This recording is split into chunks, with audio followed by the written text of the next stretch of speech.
can't tell you what a comfort you've been to me, Arthur. Oh, what are friends for, Beryl? I always had a soft spot for you, Arthur. Times like this when I can't help wondering what might have been. Yeah, well, I've lived with my disappointment as best I can. Terry. What I always say is, it's never too late. Your dignity and suffering is an example to us all, Beryl. You always were a discreet man, Arthur. I admire that. Look, we have to go, Beryl. Any problems, give me a buzz, eh? Oh, I'll keep in touch, Arthur. Don't you worry about that. Come on, my son. Oh. Has Marcel been having fun with nice Terry, then? Really, Arthur? Chatting up your old mate's widow straight after the funeral. I was merely being supportive. Oh. Anyway, Alfie Murdoch made a tight-fisted get rest in peace with no mate of mine. Do you know, her old man was the first scrap dealer in the East End to get a telex machine. Well, that must be why she fancies you so much. You know, a complete contrast in personalities.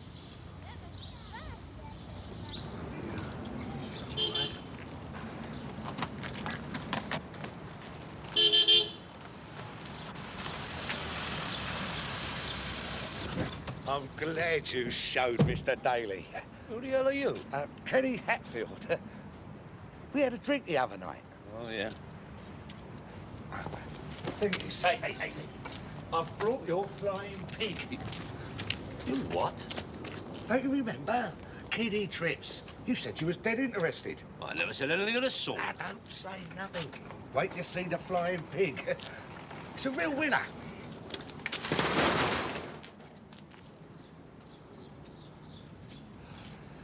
How many times have I told you, Dwayne, it's only meant to take kiddies? Well, where do you want it, Mr. Daly? As far away from me as possible. Oh, hang on. We'll have to see Mr. Daly first. Well, yeah, of course you can. You could have it for a month for approval. Won't cost you nothing. Now, look, Kenny, get yourself and bloody Porky out of here, will you? Not many, yeah. Yeah, hold on a moment, please. Allow me to handle my telephone calls in future, will you? Get that clown out of here. Yeah, come on, sunshine, it's private. Hello? Georgie Silver. As I live and breathe, how are you? If your governor don't want to hurt himself a few, Bob, I'll have to find a site for it myself. But I'll have to tell my boss that Mr. Daly's got it. So, there's fair. He ought to have a cut.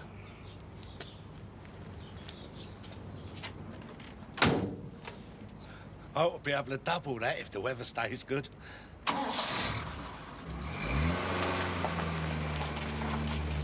Hey, you heard of Frankie Farrow? Yeah, of course I have. You're going to be staying at his gaff for a week. Yeah, I know, yeah. The only thing is, I don't think I need the work. Hey, where'd you get that? Oh.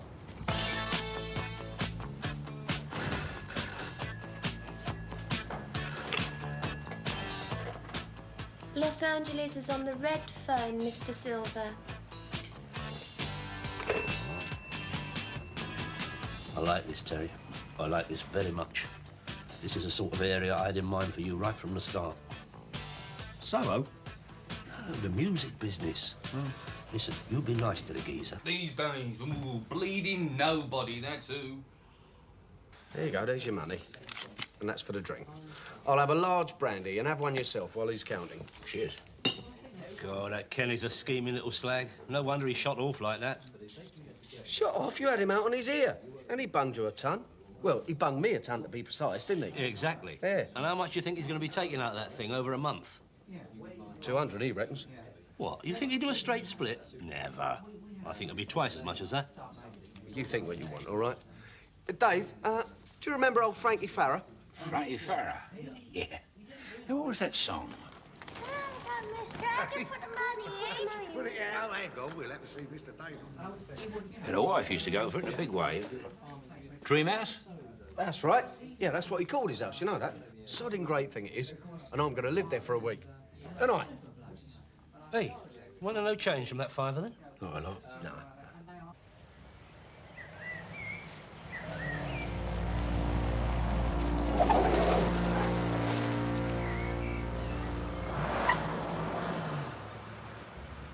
Bon voyage, Frankie.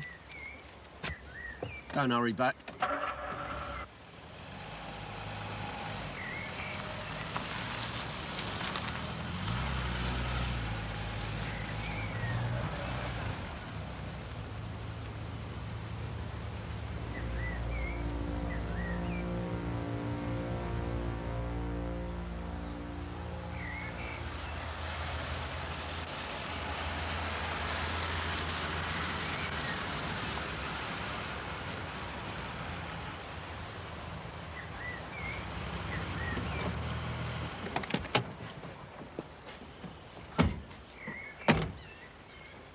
Very impressive. That's Georgian. Still nice, though, isn't it? Now, I'm a bit pushed for time, so we better get on, find out what goes where.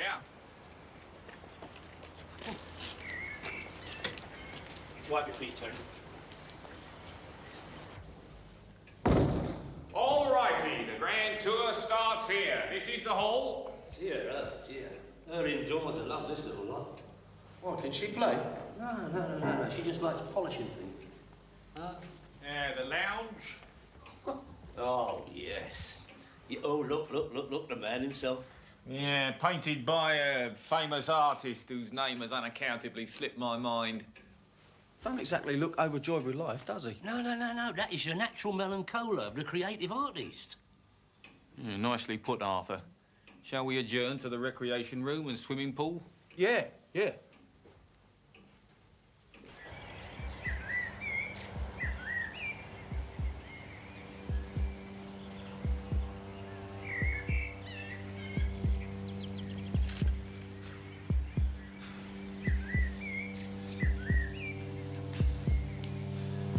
Take care, Terry. Any problems, give me a buzz, all right? Yeah, don't worry about me. Gym, sauna, snooker table, be the first holiday I've had for years. I might pop over and see you if I fancy a swim. I'm late, Arthur.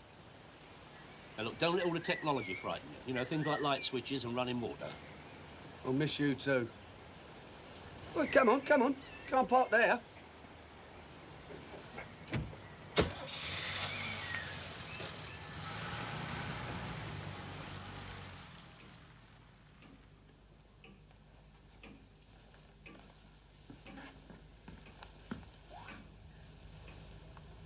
Cheers, Frankie.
You're not pulling! It's sticking. I told you, if you wear them without socks, they stick. Mr. Silver? Terry, old chap, what can I do for you? Well, the thing is, Mr. Silver, the phone at Dreamhouse is on the blink, and Well, I can't find anything to eat. Well, multiple apologies, Terry, old chap. That was very forgetful of me. Listen, you got cash? Get whatever you want, get the best, and I'll refund you. Yeah, all right then, yeah. But what should I do about the blower? No sweat, Terry. I'll get on it right away. Just as soon as my secretary learns to reach, he'll know a final demand when she sees one. All right, Terry? Bye. Pull!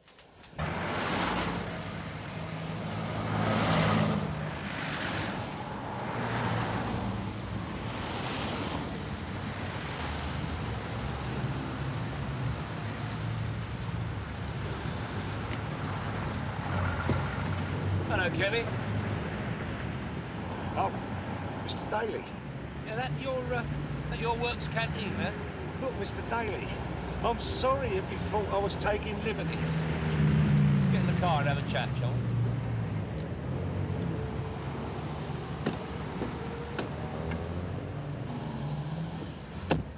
Drive this to work, do you, Kenny?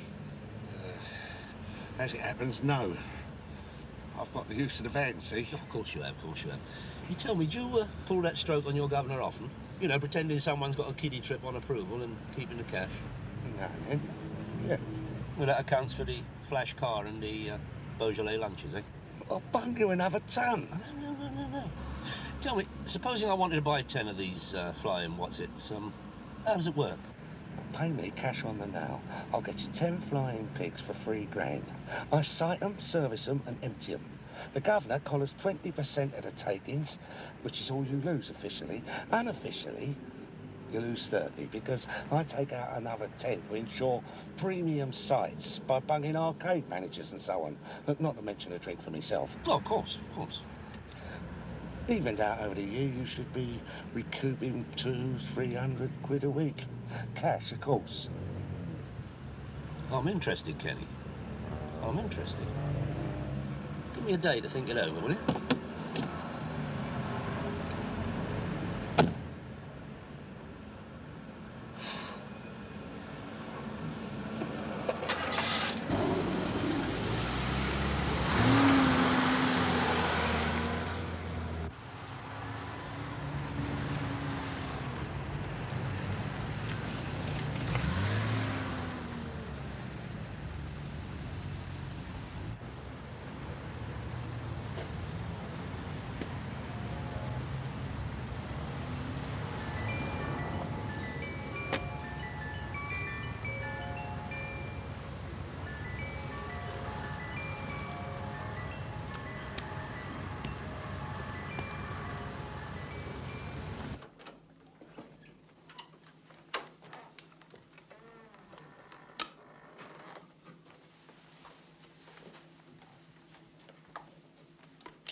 Come in.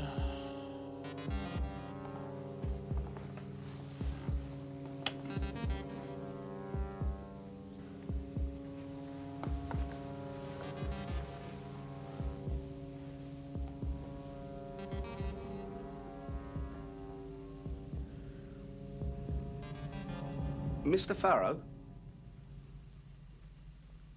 Speaking. I thought you just left for America. You must be thinking of the other one.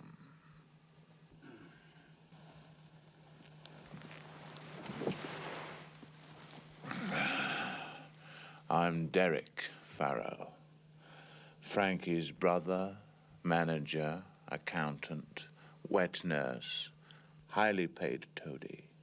And in all of those capacities, I demand to know what you were doing creeping around this house. Well, I'm Terry McCann. I shall contact the old Bill. No, the phone's not working.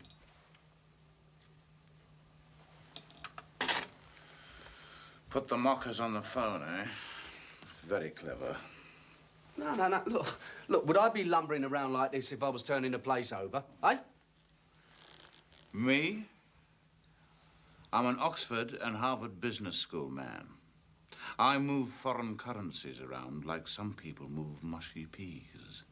And if I ever find out you're giving me the runaround, sunshine, I shall come down on you like a ton of breeze blocks. George Silver's the geezer who hired me. Georgie Silver, an errand boy, 10% parasite. How he's got a bottle of iron fire around this house, I do not know. Nonetheless, I am prepared to accept that you are not some itinerant blagger. Oh.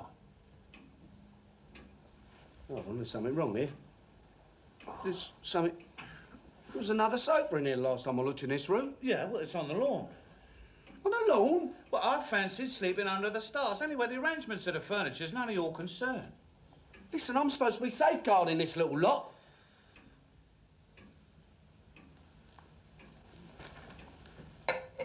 Well, it's just a brotherly in-joke, you know. It won't damage, I promise. Hold on. All right, who are you and what you doing here? Listen, don't think those glass ashtrays you're wearing are going to stop me giving you a slap, so you better start talking. Beam me up, Scotty.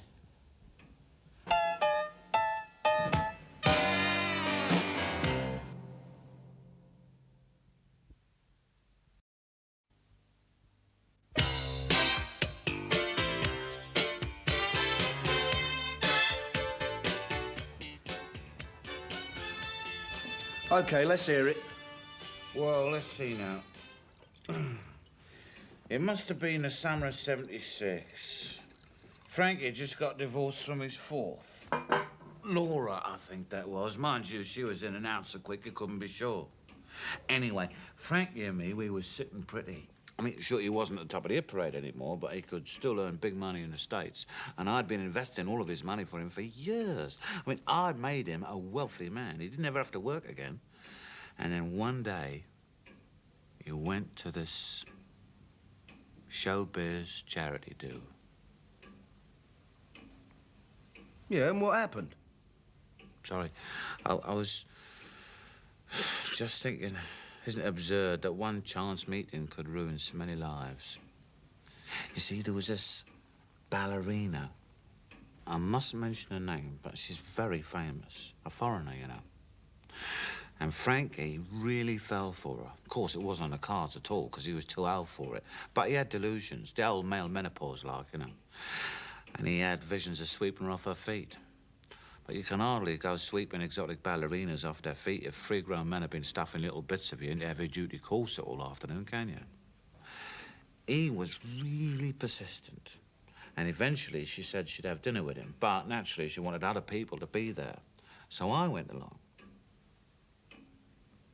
And that was how it happened. Oh, what happened? Zap. It was love at first sight. But can you imagine what I felt like when I realised it was the same for her? Oh, it was madness. I mean, we couldn't keep our hands off each other. But Frankie was... his sibling rivalry went deeper than I thought. He threw me out, left me with nothing. And since then, My life has been unbearable. I'm glad you told me that. It makes it all clear. Thank God. And now I'm going to take you straight down the neck. You what? You heard. What do you think I am, some bleeding idiot or something? All that cobblers about exotic ballerina... Listen, the nearest you've ever been to an exotic ballerina is watching Chelsea on a box. Look, knock me old Bill, please. Ah! Oh, a bit of sensitive spot, have I? Had dealings with them before, have you? All right. Fair enough, I made it all up. But look, how many people do you know get arrested for lying? Lying, no. Breaking and entering, yes. Right. All right. But first, the phone's on the blink, the alarm system's on the blink. So how do you know I ain't set it all up so that my mates don't come in here and turn it all over when we're down the neck? Because if you had, you wouldn't tell me, would you? You'd say fair cop, Gov, and be as good as gold all the way. Quite right, good point. Second. Well, come on then, second. Well, don't lose your temper, don't get angry. Now, in all honesty and straight up, I am Frankie Farrow's brother. And I am now angry. Look, just give me a chance, I can prove it. I'll tell you what, look, if I can't convince you, I'll let you take me down the neck, how's that? All right, all right. But if you're messing me around, Sunshine, taking you down the neck might involve several journeys. Oi, come here. Where you go? Don't go in there. No, I can Listen, prove now... it, just turn the light on. Here we are. This better be good. I built up a little stock a year ago. Frankie thinks it's all income tax stuff. Why should he care? Because he's a mean, tight-fisted little scumbag, and a fella could die of thirst in this house, that's why. Do you know what I think? What? I think you used to work for Farrow. Oh, God knows what as. Yeah, and you got caught with your fingers in the governor's cigars, didn't you? And found yourself out on your ear, yeah? So one day, you're in your local drinker, well buried, and you steam round here and start intimidating an oil painting and a sofa. What are you doing? Well, it's nice. It's got style and taste. What's occurring? Look, Frankie's cuttings. Now, there must be one of me in here somewhere. Haven't you got any little family photographs dotted around somewhere? You're joking. He used to say that pictures of the family made him want to puke. No. See, he had all of this cosmetic surgery done years ago, and he hates to be reminded of what he used to look like before. Now, here. Look. What's the shadows? That's the Royal Command Performance, 1966, and that is me, slightly obscured by Her Majesty the Queen's right elbow. That's you? Yeah. Well, I didn't have any bins in them days because I was trying out contact lenses, see, but they used to irritate me and made my eyes all swell up like a pair of sheep. I'm sorry. Look, this ain't good enough, son. At 12 o'clock, I become a raving psychopath. Beautiful, fantastic. Now that is me, all right? Frankie Farrow goes to court. A pop idol went to court yesterday to accompany his brother. Chart topper Frankie Farrow is seen leaving Marylebone Magistrates Court with brother Derek. Yeah. Who had just been charged with indecent exposure, assault, and being drunk and disorderly. The offences were alleged committed during Look, one I said that was enough. Heartthrob Farrow's performance. Oh, God, they're a right little heckler you, aren't you? All right, Derek, I believe you. But it was him that got it in the news. It was him that said, I'll come down to court with you. He says, I'll stand up and speak on your behalf, he says. And what does he do? He phoned Alpha Fleet Street and got it in all the papers. Oh, look, calm down. It's just an old newspaper article. It's not that, it's him.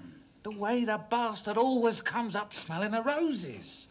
The way everybody falls over themselves to kiss his feet for being so nice to his so troublesome kid brother. And all the time, he is rubbing my face in the dirt, the hypocritical two-faced... what's it word? It's all over now. What's all over? Well, what do you think I'm doing here? Boozing it up in a borrowed penguin suit. I'm holding a wake, man. I'm carousing by the graveside. No, hold on, no, don't tell me, let me guess. Now, this ballerina of yours, right, she can't bear to be parted from the delights of your little body, right? So, maddened by a frustrated desire, she finds young Frankie at night, suffocates him with her tutu, yeah? And then the pair of you cobble out a shallow grave in the grounds. You'll be laughing on the other side of your face in the morning. Arthur! Hello, love. Well, isn't Beryl going to get a nice kiss then? Oh, of course. There we are. Who's that nice young man? Nice young man? Oh, Terry. Oh, no. I left him at home today because I thought I'd like to have a little chat with you without being disturbed, Beryl. Oh, I see. I'd like to mention something that I've had on my mind. This gets more and more interesting. Doesn't it, Marcel? Now, look, it's common knowledge, Beryl, that Alf left you nice and comfortably off. I mean, everyone knows that. But that does not prevent you from wanting to make a profit on your own account, does it? How much do you want, Arthur? Well, please, Beryl, I am talking about investment. How much do you want? $3 grand. You can have it today. You won't regret it, Beryl. No building society will pay the dividends that I have in mind. There is one condition, Arthur. Fire away. You let me cook you dinner tonight. I can't wait, Beryl. Then you'll just have to learn some self-control, won't you? Shall we say 7:30 for 8? 8-1. You are a wicked man, aren't you? I'm very naughty to pull my leg like that. We all know what happens to naughty boys who do that, don't we, Marcel? Oh, look, bank's just opening. Could I give you a lift? You know, I always thought we make a good couple, Arthur. Very compatible. Compatible? Yeah, that too. Mr. Daly. Well. How's things? Well, I wanted to discuss the purchase of some of your automated pigs. Happy to talk about it any time, Mr. Daly. There's just one or two little details I'd like to clear up before I come to a decision. Oh, no hurry, Mr. Daly. I mean, for example, I'd like to have a look at one or two of the sites you have in mind and meet the people in charge, you know? Oh, nothing personal, you understand, just to set my mind at rest. Could you hold on a second, Mr. Daly? Certainly. How am I fixed for appointments today, Gloria? Well, perhaps I could fit Mr. Daly in after I've seen the accountant. Righto, sweetheart. I'll do a treat. Could I meet you round about midday, Berryman Road Playground? Fine, Kenny. I'll see you there. Bye.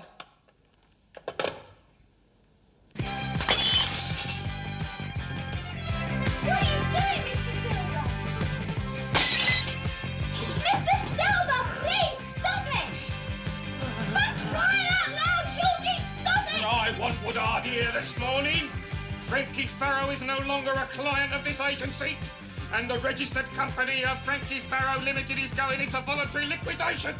The bastards flogged the rolls and flown to Spain with the drummer's wife. I want Woodard to fix it so that bastard can't lay his hands on another penny, especially the Dream House. Oh, there, Mr. Silver. There.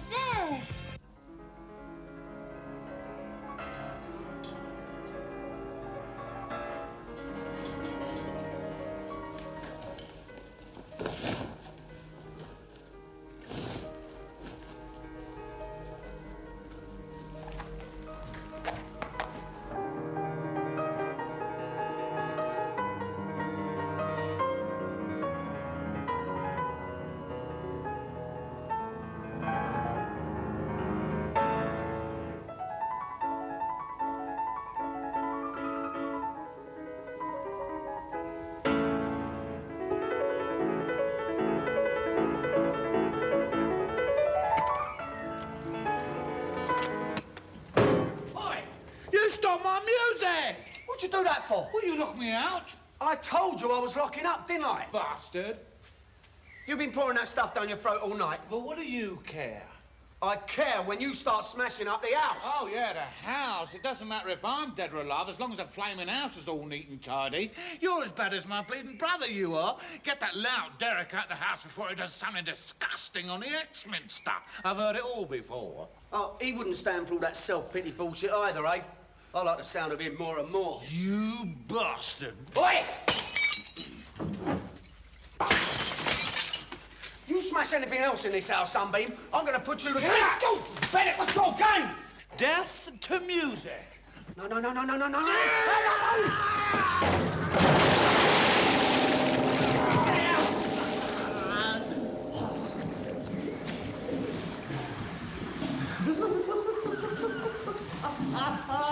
to have to get advice about you.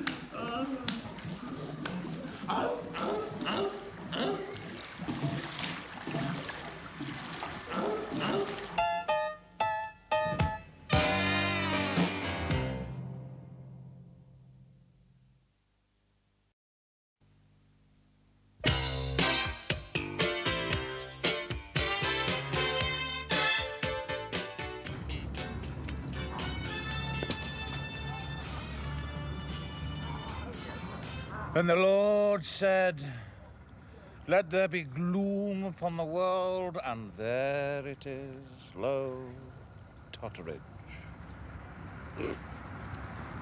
Here, guess what? What? Your brother wasn't in Las Vegas. No, he was in a working man's club in Oldham. Oh, yeah? Yeah, then he sold the company car and legged it, didn't he? It turns out the dream house isn't even his. Oh, beautiful, that's beautiful. Here, did you tell Silver about me? Yeah, he said you can stay as long as I'm there, all right? Yeah. Oh, I also told him about the piano in the pool. But I don't think it's sunk in.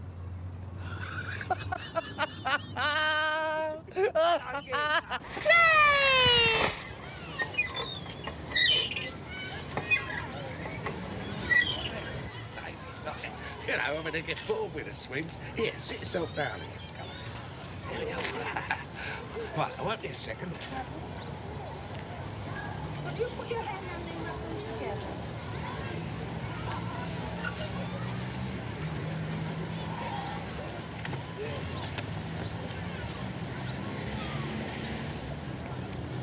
Harper, this is Mr. Woods. Mr. Woods, Mr. Daly. Mr. Woods. Pleasure, Mr. Daly. Kenny here's been telling me about your machines. Oh, yeah, it's good. Yeah. And I'm very interested. Just what we could do with round here, I can tell you. I'm surprised you haven't got something like that here already. Well, I could have all kinds of stuff. But it's a question of the right proposition. Hey, what about the council? I'm entirely responsible for this playground, Mr. Daly. And the pitch and putt. And the pitch and putt. Yes, I reckon 3 or 4 of your flying pigs would do right there. There's no problem with power. Right, I'll be happy to let you have 3, Mr. Woods. Kenny here will make the arrangements. Tom, smash it. 3 big ones. Right, Mr. Daly. At my office. Tough. And you'll let us know about those other sites, will you, Kenny? Oh, only too pleased to have you take an interest, Mr. Daly. Oh. Good omen, my son. Yeah.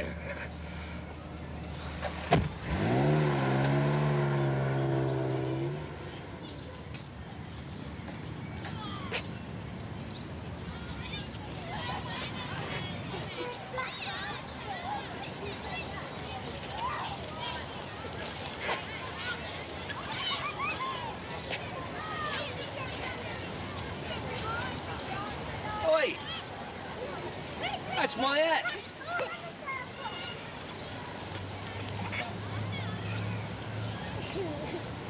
What are you laughing for?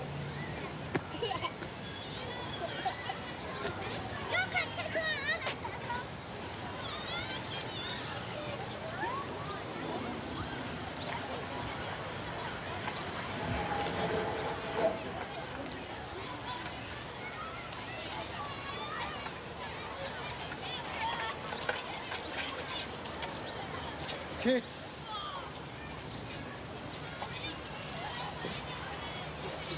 Oi!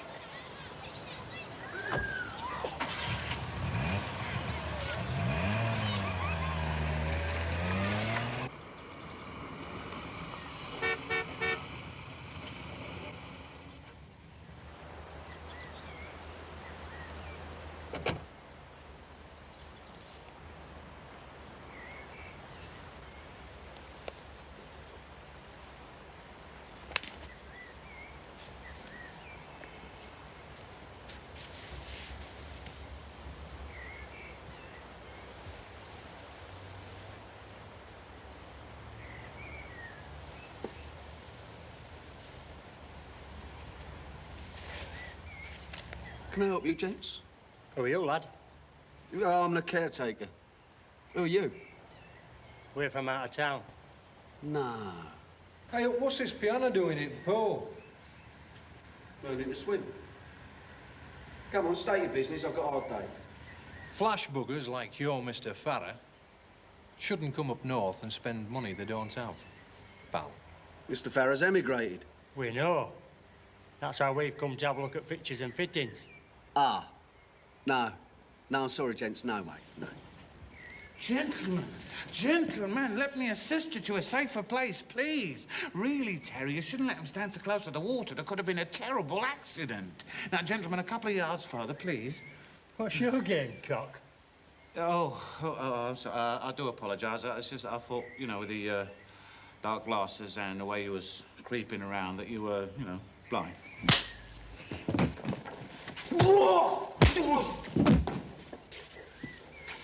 He bloody hit me. You bloody hit him? That's right, son, and if you don't get him out of here now, I'll bloody hit you and all. He bloody hit me no. He's hit me. He won't forget this in here, you know. Go on your bike. No. Here, you all right? Now. Do you want a hand? Now. No, look, stop that. Let's go inside and wash it properly, eh? Hang on. Oh, my God, you don't need that. But it's mine. Look, just get your face cleaned up first, eh? There's a geezer in a tracksuit. Tasty. Come on, I'll introduce you.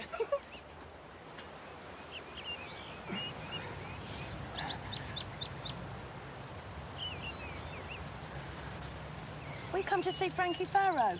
We're his most dedicated fans. We want autographs, a tour of the house and all the perks. You're joking. Well, I bought a copy of Dream House 14 years ago. Yeah, she left it in the sun and it wrinkled. Ah. Well, that's a shame, isn't it?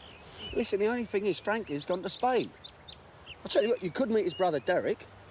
Better than a poke in the eye of a burnt stick, eh? Yeah. Who might you be? Oh, I'm Terry. I'm Barbara, Right. and this is Janet. She's heavily into blondes. At last, bar. Well, hold on, I've got to let them in.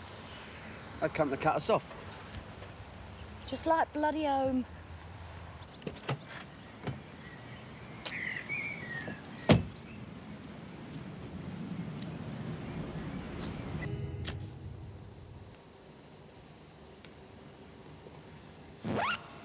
We shall not see them lit again, thank God. Here, Terry, come and feel our biceps. Yeah, in a minute, love, in a minute. Now, look, Arthur, for some unaccountable reason, she fancies you rotten. So she handed over the capital with the great expectations of you dropping your dacks. Yeah, and don't come over all shocked.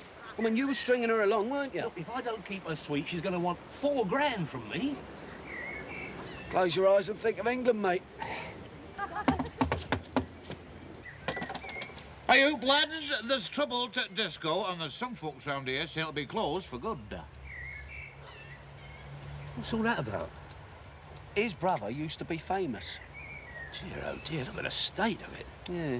He ought to do something about that face. Poor love. Would you be interested in a flying pig?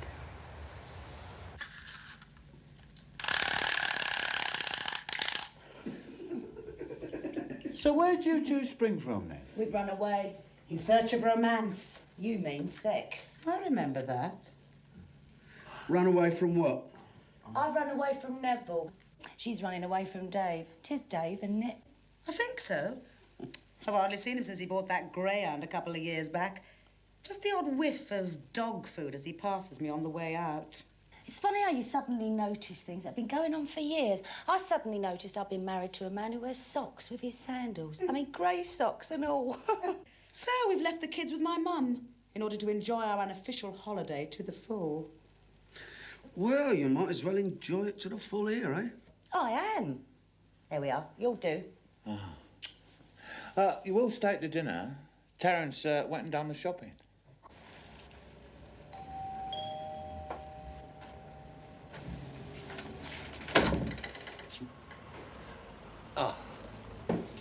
Arthur!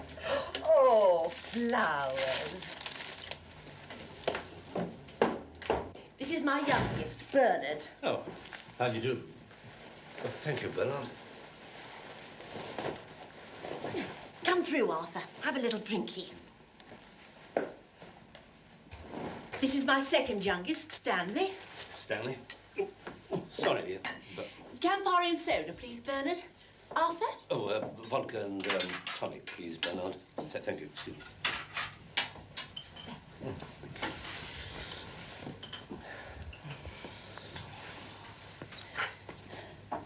You all right, Arthur? Yes, fine. I'm a bit tired, you know. Not business problems, I hope? No. No, nothing like that. Cheers.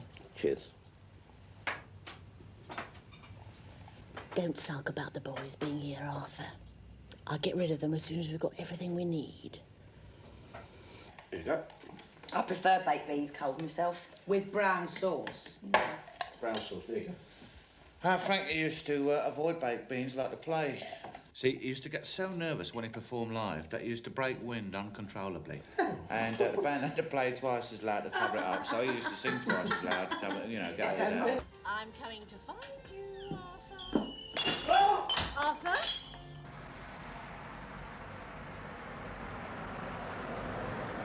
Oh, you're gonna love this house, you are. Says one thing, this house, and that's star. No use to live in it. Frankie Farrow. Of course, he's retired now. Lives in this big castle in Spain. Hello, my little beauty. Hey! Now, come on, spread it on thick. You might as well taste the stuff, eh? And have ketchup on it and all. So where'd you find this? Well, I told you, in the cellar. I couldn't even find a cellar. Yeah, but the wine cellar's in the attic. Of course it is, Malcolm. Come on, girls. Celebration time. Lovely. Cheers. Cheers. What's up? I would like to propose a toast. Obscurity. Obscurity. Now that Frankie Farrow, better known to all of his admirers as Old Scumbag, has finally left the premises, his young, sensitive and talented younger brother Derek may now rise to his full eminence without anybody else sneering or even taking the piss. What are you going to do then? Petrol pump attendant. Petrol pump attendant, what ambition. Come on, girls, give him a hand. Oh, he's made a splash at last. Isn't he a good swimmer? He's on the piano.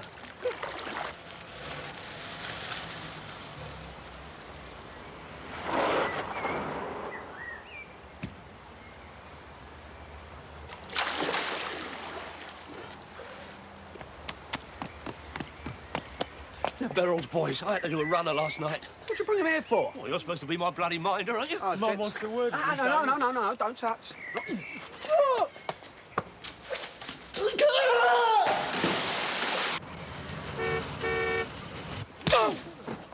When you move in properly, I'll arrange a nice little photo call. Perhaps have a few drinks for the Fleet Street lads round the pool. Here we are. You're gonna love this, I just know it. Here, what's the word with you, fella? Oh,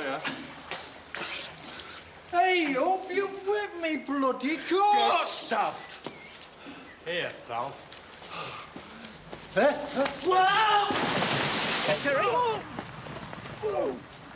Here, I know a way out the back. Get your coat, Terry. It's David Neville. Come on. Come on. Oh, look at stitch on my suit. Look at you.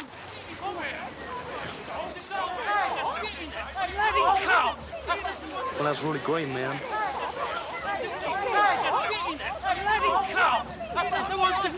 Come here! Randy. There goes. Want to go first? No, go on. All right. Might be someone on the other side. Suit seat. Is there? No. Oh, well done, mate. Wow! Come on, straight up the ladder. Over here, we catch you. Terry! Oh, you all right? Well, come on, Terry. We can't leave it. Come on, son. Right.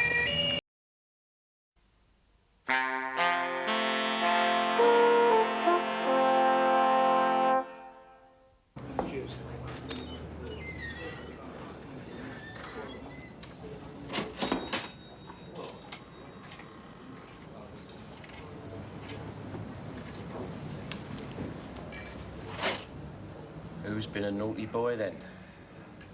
Who's a naughty boy? Here's another fine mess you got into, Stanley. What's wrong? What would you say, they were, Stan, eh? I don't know, I've never seen them before. We don't care if you haven't seen them. We want to know what they are. Well, they're magazines, aren't they? You'll start for 10. Go on. Go on where? You know what he's bleeding on about, Stan. Tell us what magazines they are. The Lady? And think about it. Bonus question. Country Life? Spot on, Stanley. Can't fault it. 10 out of 10. Stanley Quayle from West Hampstead reading The Lady and Country Life. Mr. Grantley, don't reckon the lady, Stan. He isn't exactly head over heels with Country Life. Look, I don't know nothing about them, honest. You say you don't know nothing about them? You had 200 weight of them on the back of your lorry. Country Lifes, Ladies, National Geographicals. You even had some Beanos and Dandies mixed up with them. Mr. Grantley don't pay you wages to go down to Dover and come back with Beanos and bleeding Dandies, does he? Going somewhere? Only the Kazi. I'm busting for a Jimmy Riddle. That's nerves, that is, Stan. Go on.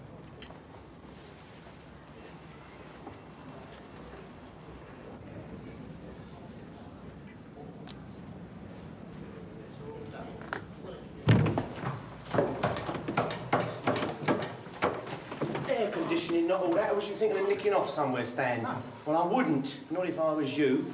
Not before you told me where those 2 other packing cases are. Look, I wasn't lying. I don't know nothing about it. Where are they, Stan? Honest, I swear. Oh!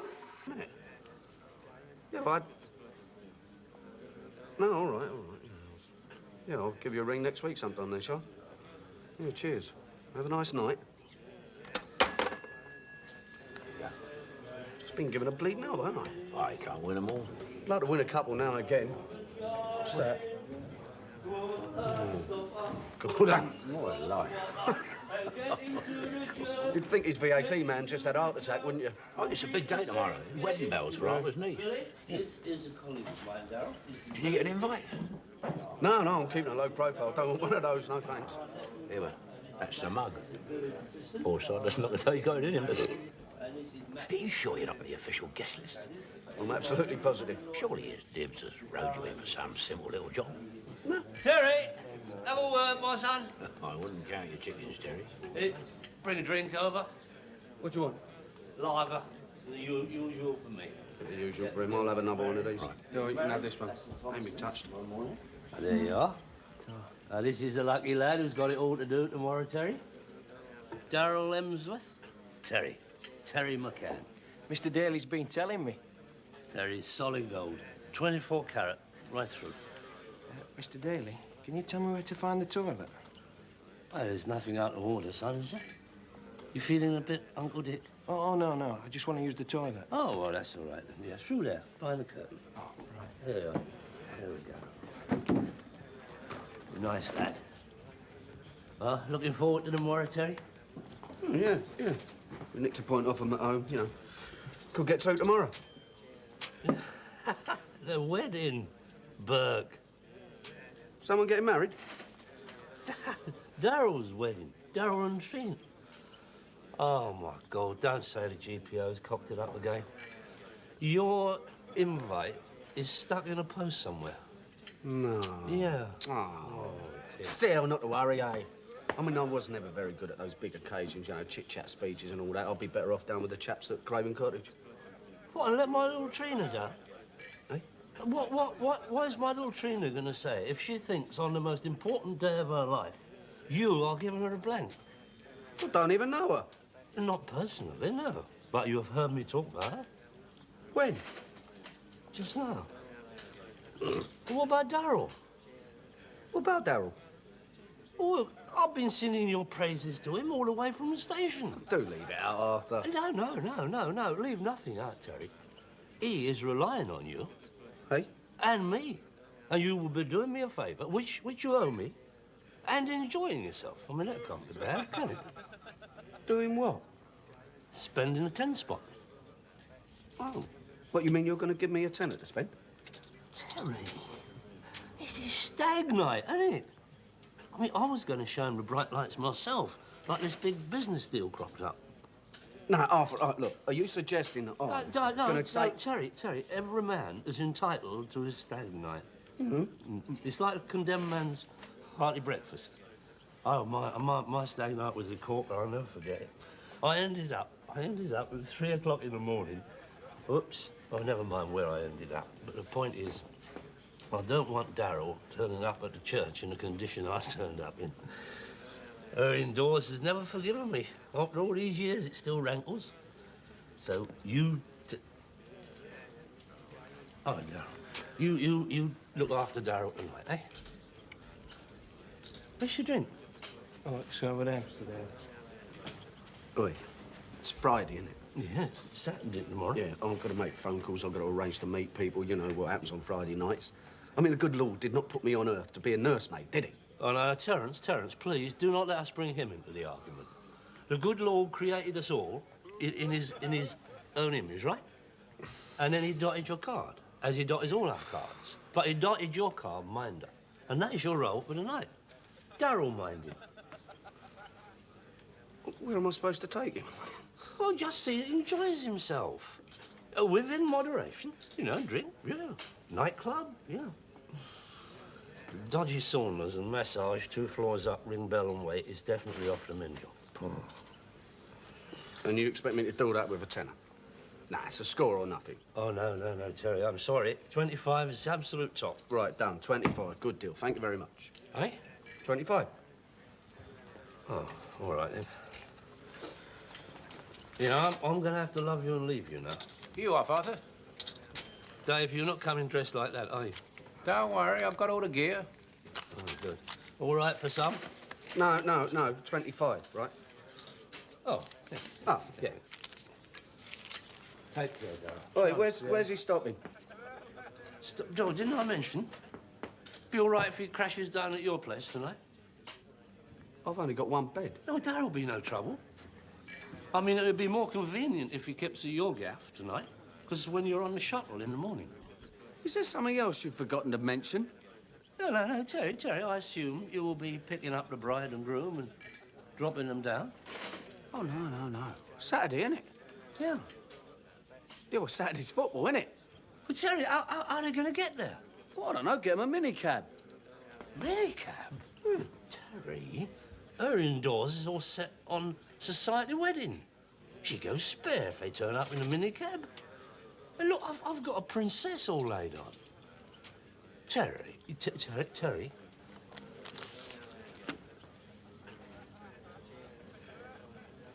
Oh, go on, then. Good boy. I'll bring the motor round in the morning. Right.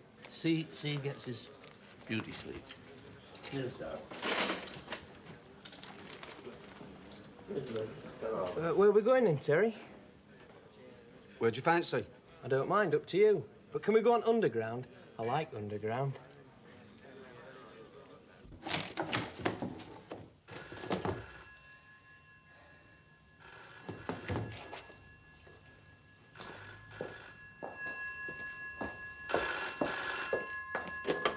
Hello.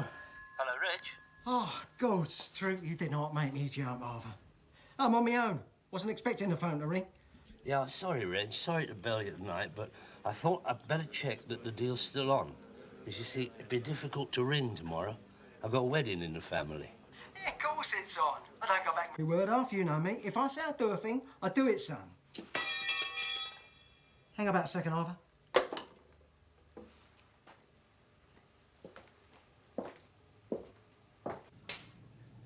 Hello? Anybody about?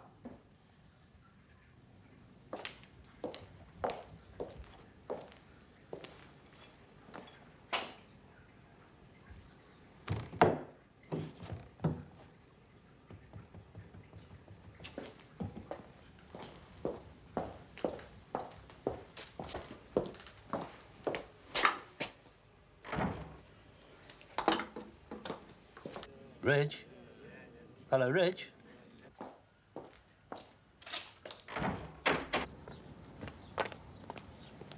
Stone me, it's him again. Who? You know, that bleeding bent copper, innit? What's his name? I don't know. Yes, you do. That's Ashmore. No. Not little Mr. Sticky Fingers back in his antics.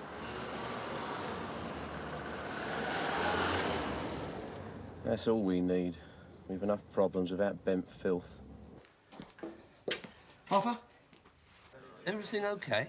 Yeah, of course everything's okay. Why shouldn't it be? Hey, listen, these goods that you're knocking out for me, they're not dodgy, are they? Of course they're not dodgy. I've already told you, Arthur. They fall off the back of this lorry regularly. Look, they're ready for you now. Question of how soon you can call and collect them, innit? Tomorrow morning, sir? Now, look, that is the one day I'm lumbered, Reg. See, I can't do it tomorrow because I've got this family wedding. You'll have to make up your mind what comes first, business or pleasure. Of course, it's tomorrow or not at all. Question of quick turnover in that game. If you can't pick them up tomorrow, I've got other customers who can, old son.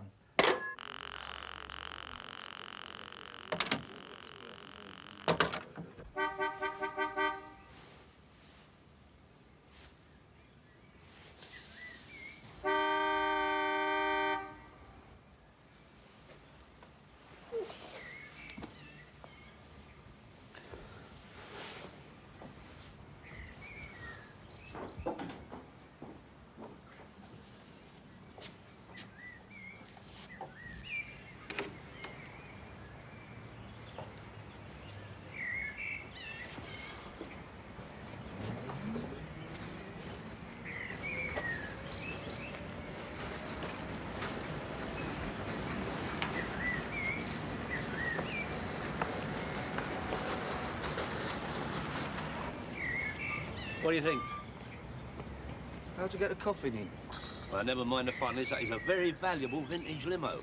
Got a very distinguished history. Yeah, history's the operative word, innit? Seen it, I'm telling you, no? You haven't? Yeah. Laurel and Hardy were driving it. Going jogging? No, I'm not going jogging. I've been sleeping on a bleeding sofa and it's freezing. It's got to be early, innit? What time is it? Well, it's not that early. Must be all of 7 o'clock. 7? Or something like that. 6:30 type of thing. 6:30? What's your game? Well, I brought the limo around, didn't I? Yeah, but the wedding march don't kick off till 11:15, does it? Oh, no. Well, I thought I might beg a favour of you before the off. What sort of favour? Ta-da! Leave off, I'm not wearing that.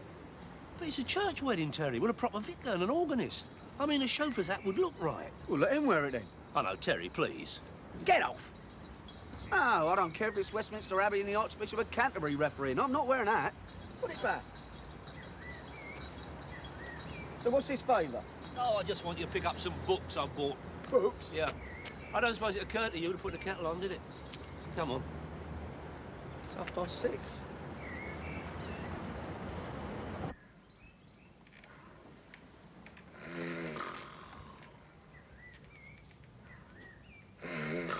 What's wrong with you getting your own book? Shh.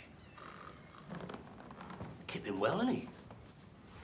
Hey, you didn't get him legless, did you? You weren't charging around the flesh pots till the early hours. It's a killer, that one, you know. What? Up west, on the underground, cheeseburger, chips, half a lager, down Shaftesbury Avenue and round Piccadilly Circus. What for? He wanted to see the lights. Oh, well, then you have a little bit of change for me, won't you? What I was saying was, why can't you collect the books yourself?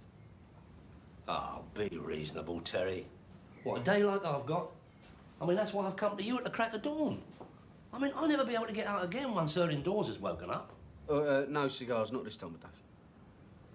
Oh, my God. It'll be bedlam at home at 9 o'clock. All the relations we're bedding and breakfasting, they're all over the place. I mean, where am I supposed to learn my speech? My heart bleeds for you, Arthur. Well, they're not all my relations, you know. Most of them are hers. All right, what are these books? Books? We're writing in. For reading. Yeah, look, take the limo. Make it a round trip. Bung the books in the boot. Here. I've done you an itinerary. Watford? No, this side of Watford. I mean, it's only a stone's throw out your way. Trina's Muswell Hill. All right, I agreed to shunt the bride and groom, right? I did not agree to do a round Britain rally. Oh, come on, Terry. I've done all the hard graft for you. Look, I've worked out a route. Look, read it. Go on, read that. Time of departure, 0730 hours. Proceed to Watford. Time of arrival, Watford, 08:15. 15? 3/4 of an hour from here to Watford? Well, Saturday morning, 7:30? You're dawdling. Right, pick up books. Pick up books, TOD Watford, 08:30. Return to base, TOA here. 09:15, drop off literature, pick up group. TOD, 09:40. And that gives you 10 minutes for a cup of tea. Well, that's bleeding kind of you. Well, that's all right. Yeah, you drop Darryl off at my place at 10 to 10.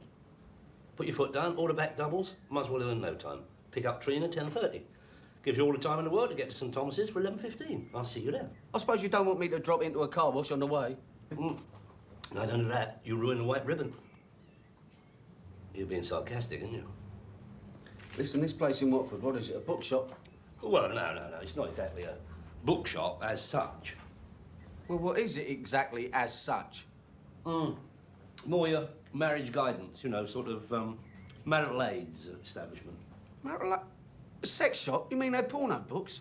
Terry, of course they're not porno. Bit fruity, yes. Well, why can't the geezer who owns the shop knock 'em out?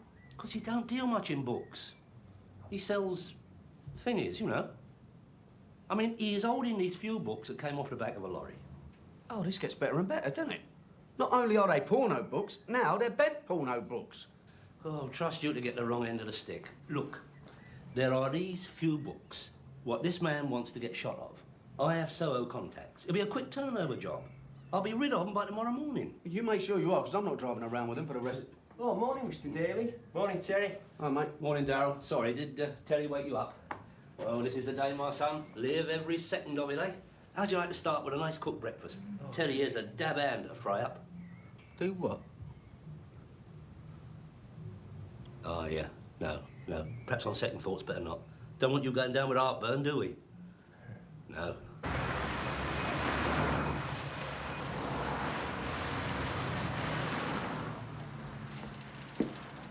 He never said nothing to me about not picking him up himself. Well, did he mention a wedding? Yeah, he did say something, but he didn't say nothing about no Terry picking up his goods. Well, could you try ringing him? I've tried him twice. It's always engaged. Yeah, that's Arthur. Trying to find out where I am, ringing you while you're ringing him. Listen, and I've got to take this bird to the church, right? The bride. Now, if we don't hurry up, she's going to end up thumbing it, isn't she? Have you got any proof you're working for Arthur Daly? Yeah, look at that bleeding motor. Of course I'm working for Arthur Daly. You don't think I'd drive a heap like that for fun, do you?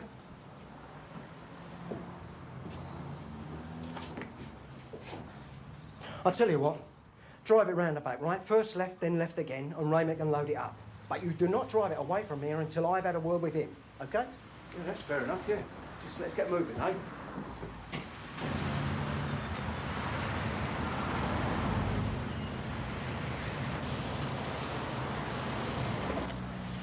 Follow him. He's following the geezer in that tied-up banger. We're following him.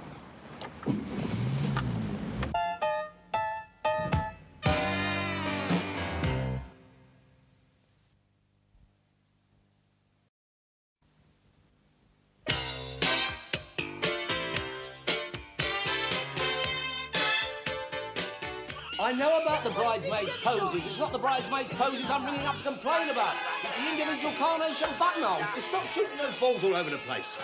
Sorry about that. Just clarifying a few points to my lady wife. Now, getting back to the non-arrival... Oh, please. I'm sorry. Getting back to the non-arrival of the individual carnation buttonholes. Now, you promised me faithfully they would be here no later... They are... I'm sorry, where was I? Yes. Oh, they are? Oh, can I have your definite assurance on that fact? Oh, I'm very much obliged to you, madam. Thank you. I hope yours is equally enjoyable. Wait! No chocolate milk in that front bedroom. That has been designated a no-go area to kids. The ladies' coat-room, full of fur coats. Don't want you sopping chocolate milk all over the place. Arthur? What? Telephone? I know it's a telephone, you stupid in-law. Daily residence? Yes, Reg. Terry? Is he still with you? He should be halfway to Muswell Hill by now, according to the itinerary. I know, but I wasn't to know that, was I, Arthur? For all I know, it could have been anybody. It's Terry, Reggie. Didn't you know he worked for me? Oh, well, don't go on, Harper. He's leaving now. He's way behind schedule already. I mean, now. As soon as you stop rabbiting on, put the phone down. Tell him to get a move on.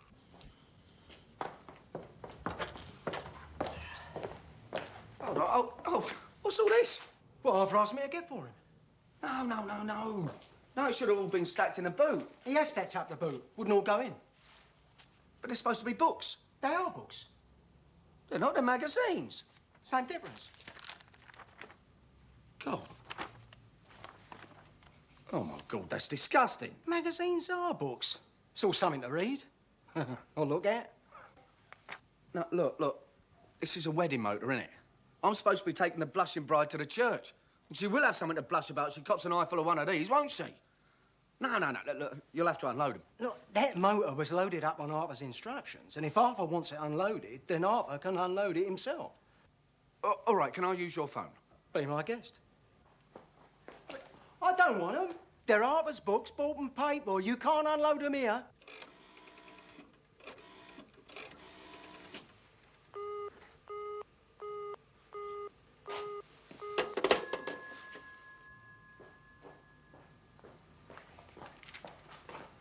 Just open the doors, will you?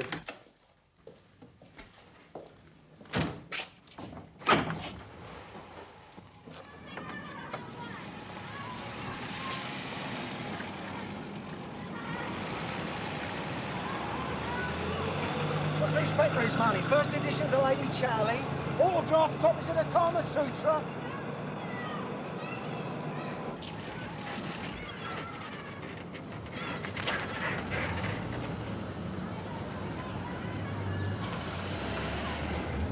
Hang about. No worry. I'll find out where they're going. We'll pick them up again later.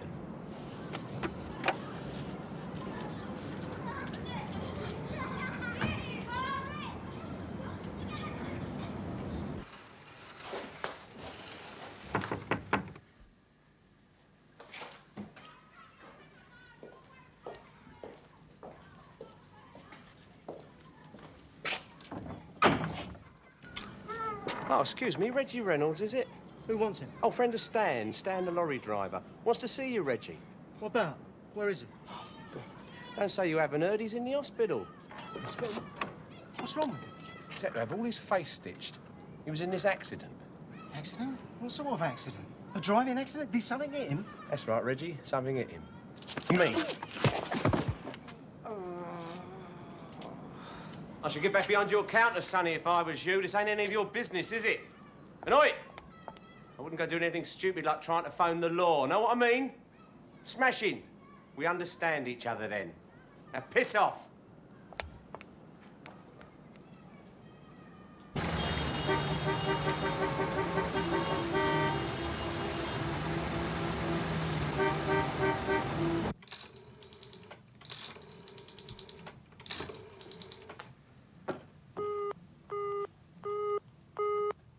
I know I said I sent a car to pick up the sherry, but I haven't had a car to send, have I? I am not made of cars, contrary to popular belief. I'll wring their little necks for. You see what it is, Beatrice? We don't know what it is. If we knew what it was, I could shift it for you. It's chocolate milk. I said they shouldn't be allowed to slop it about. They should drink it in the kitchen, over the sink. If it's milk, it's fat. It's a proper cleaning job. I wouldn't like to attempt it. I'll do more than wring their necks. I'll crucify the little swines.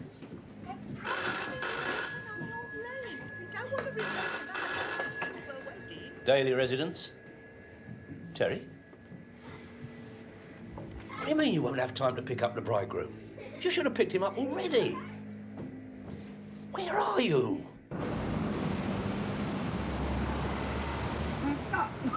No, it's a traffic. It's murder, right? Never mind, don't tell me now. Listen, revised itinerary. You do the bride, I'll get young Mick to pick up Darryl, drop him at the church, and then double back here for the sherry. And he can squeeze a couple of her sisters in as well. Just a minute, Terry. Yes, Graham? You don't happen to have a collar stud about the premises, do you? Collar stud? Collar studs went out with Clement Attlee. I have not seen a collar stud since 1947. Oh, look, I'll have to wear my other shirt. I told you wouldn't have one. I don't care what he's got. You're not walking in that church in a top hat and a woolly shirt. Terry. It's not only on her best coat, it's all over your fitted carpet. Yeah, well, they'll be all over my fitted carpet if it is. Listen, Terry, you can still do the Muswell Hill pickup, yes? I suppose so, to push, yeah. Listen, mate, it's those books, right? Never mind about that. If you can do the bribe, we're in with a chance. Walk on the carpet until I've been in. Hey, listen, did I mention the sherry? Look, will somebody please answer the front door? I'm on the telephone. Look, just a I've done what I secretary. can for the carpet, Arthur, but who only knows how you'll clean the wall? You're all deaf or something in this place? Excuse me. Listen, love, it's all right. That's mine. I'll be out in a minute. All right? Sorry, Arthur. What we... Arthur? Oi, Arthur!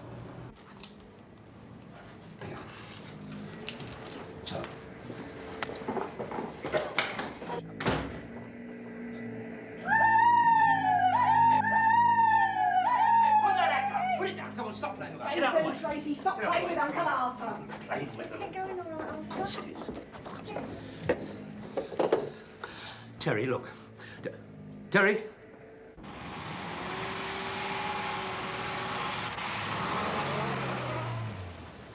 Terry? Oh, my God.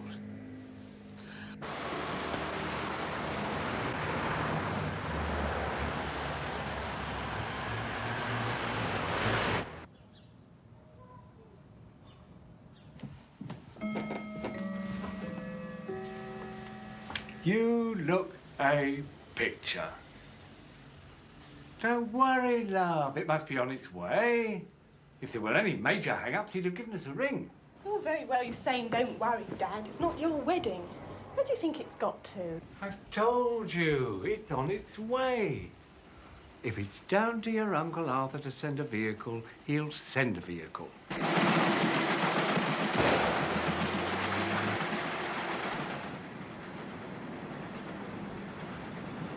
Better late than never. There's a limo with its ribbons up, pulling up outside now.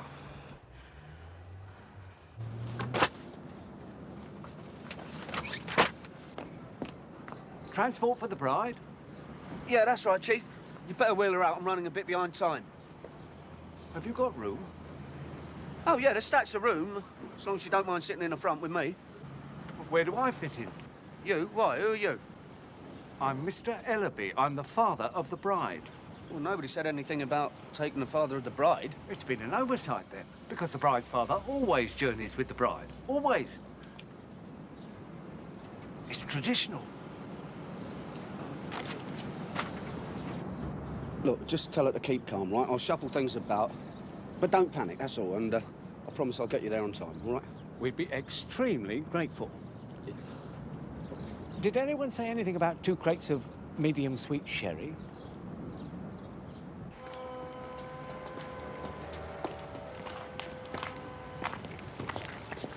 Oh, cheers.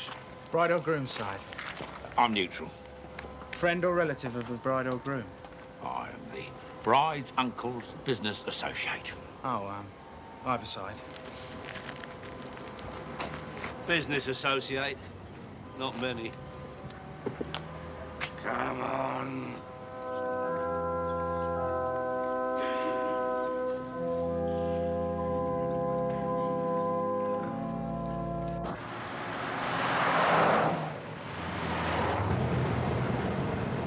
You all right, Trina?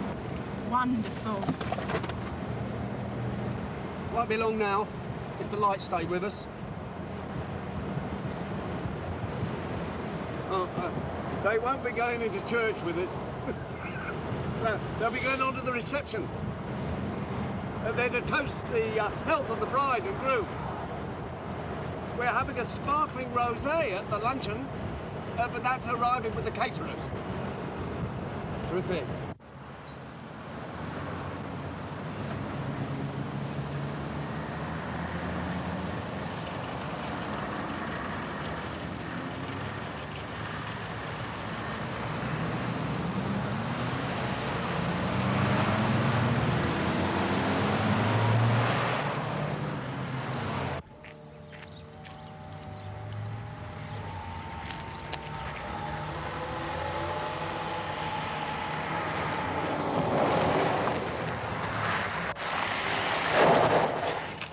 You took your time, didn't you? Arthur, no! Oh, goodness.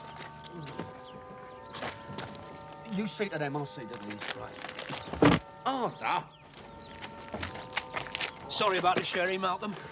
How's my little Trina? Give you a comfortable ride, did she? Like being on a magic carpet sitting back in one of these, isn't it? Hey, Blue, these books are yours. They're all magazines, aren't they? Bleeding thousands of them. That's disgusting. Yeah, that's what I said. It's not physically possible. Is it? Yeah. Yeah, we'll get rid of them. Rid of them where? I don't know, find somewhere to stash them pro temps. Take them round to your place. What, in 20 minutes? Listen, according to your itinerary, it's 11:30 TOD, right? Right. Get the bride and groom taken to the reception at the Birkdale rooms, right? Right. TOA, 12:50 hours, right? Well, that isn't humanly possible, is it? And there's another fly in the ointment. Is the old Bill on the official guest list, or is he a bona fide gatecrasher? Detective Constable Ashmore? What's his caper? He's been following me since Watford. Why? What you been up to? Nothing. Well, nor have I, so it can't be nothing to do with me. No, there's nothing wrong in good, clean porn. We're living in a liberated, democratic society. All right. Supposed to be. Get a shot of it. And where's your tie?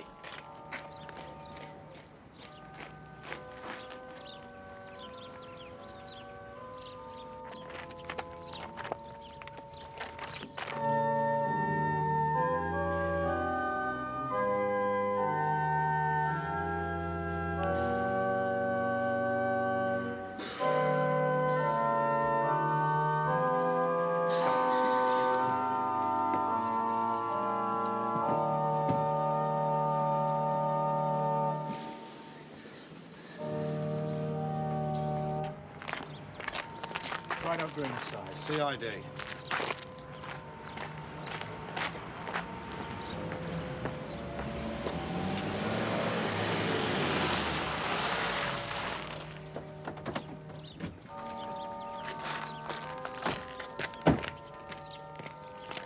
Terry?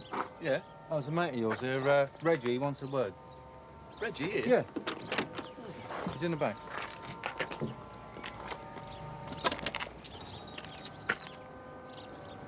I'll just look after these, all right?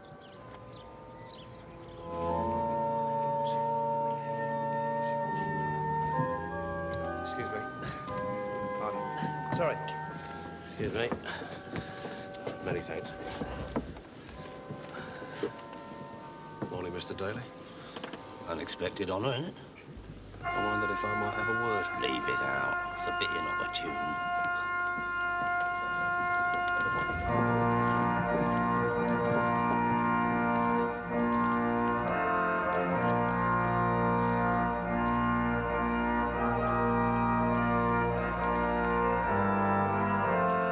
On the bride side or the groom side? Get in, smart ass. One of your friends wants to talk to you.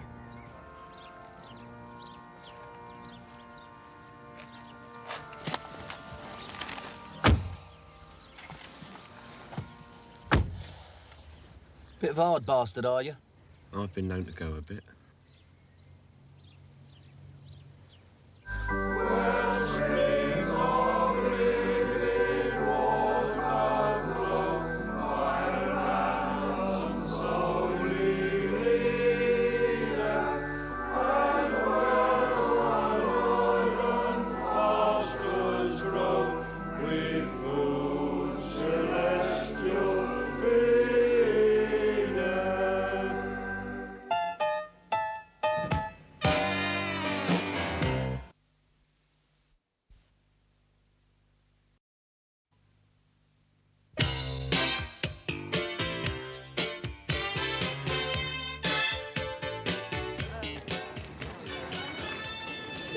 Right, okay, that's lovely. Just hold it like that. That's lovely.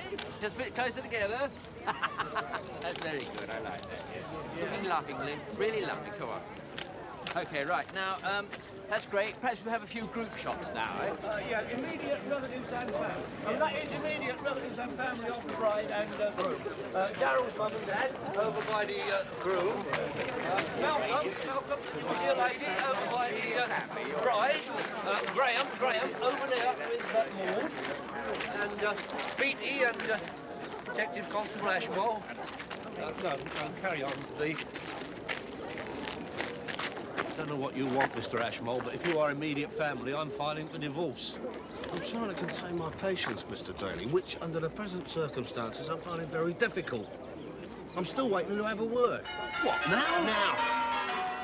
Have heart, it's my niece's wedding. Can't it wait till after the reception? If I get on the blower, Mr. Daly, which I'm of a mind to do, there'll be a squad of cars converging on this church from all points of the compass. Your niece, her hubby, and the rest of these good people will be continuing the festivities down the Nick. What am I going to tell them? Tell them anything you like. But you and me go off to have a chat, all right? All right, come on. Get a bit more straight line. Won't be a moment. There's been a slight hiccup over flight departures. This gentleman's from the travel agency. Carry on, Dave. You got all the photos you want?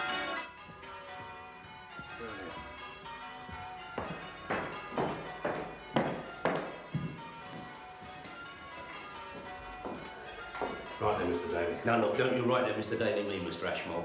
For starters, you can explain what right you have, or think you have, to arrest me in front of my immediate family and friends. And you better have a just cause, Mr. Ashmole. Otherwise, I'll have your superiors down on you like a ton of wet concrete. Don't lose it, Bottle. There is nothing wrong with my bottle. My conscience is clear.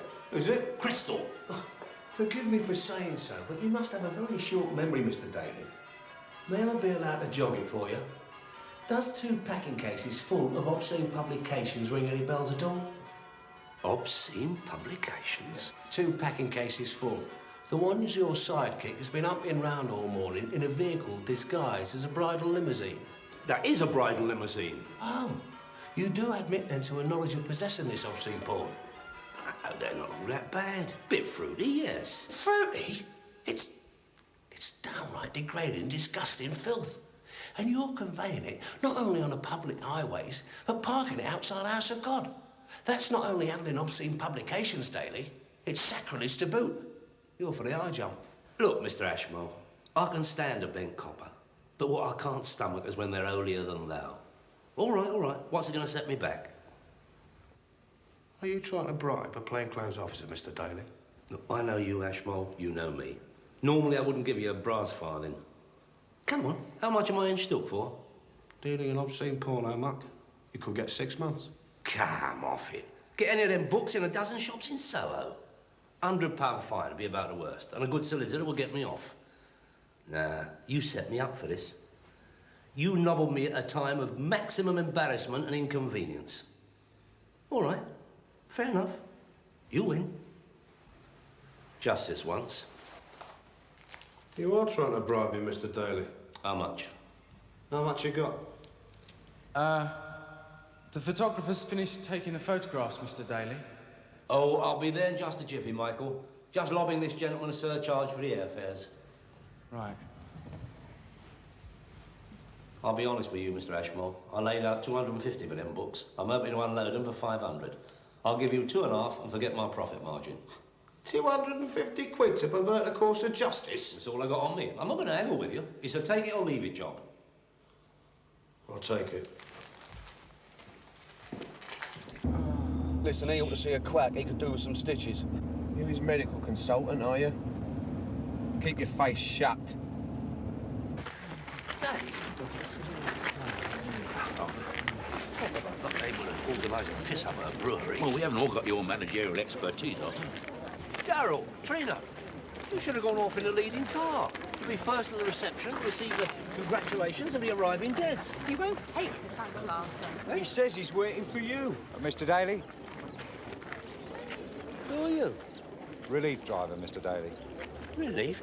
Where's my man, Terry? Gone on in front. I'm driving you, and you, Mr. Ashmole. Me? Yeah. Mr. Grantley did mention that he'd be obliged if you pop along as well. This motor has been specifically earmarked. Who is this Mr. Grantley? And what about the bride and groom? I'd do as he says. Get in, Mr. Daly. I wouldn't argue. Who is this Grantley? Is he one of your lot? No chance. Yeah, fine. No problems, everyone. Just a slight revisal of our previous itinerary. Now, I shall be journeying in this vehicle with, Mr. Ashmole. Darryl and Trina, you make your way to the Birkdale rooms in Malcolm's car. Oh, Beatty Maud, you came in Malcolm's car, didn't you? Well, do you think you could squeeze in on the way back with one of the bridesmaids and Dot and Cole? Dave, you can get the bus. Has the other bridesmaid any rooted objection to travelling to the Birkdale rooms on the back of Russell's moped? Get in, Mr. Daly. Anyway, sort things out best you can. I'll see you at the reception.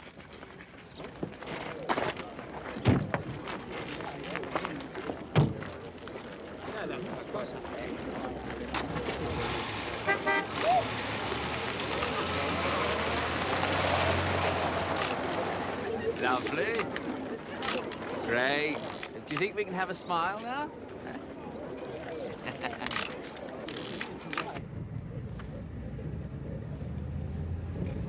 Oi, driver, you're going the wrong way.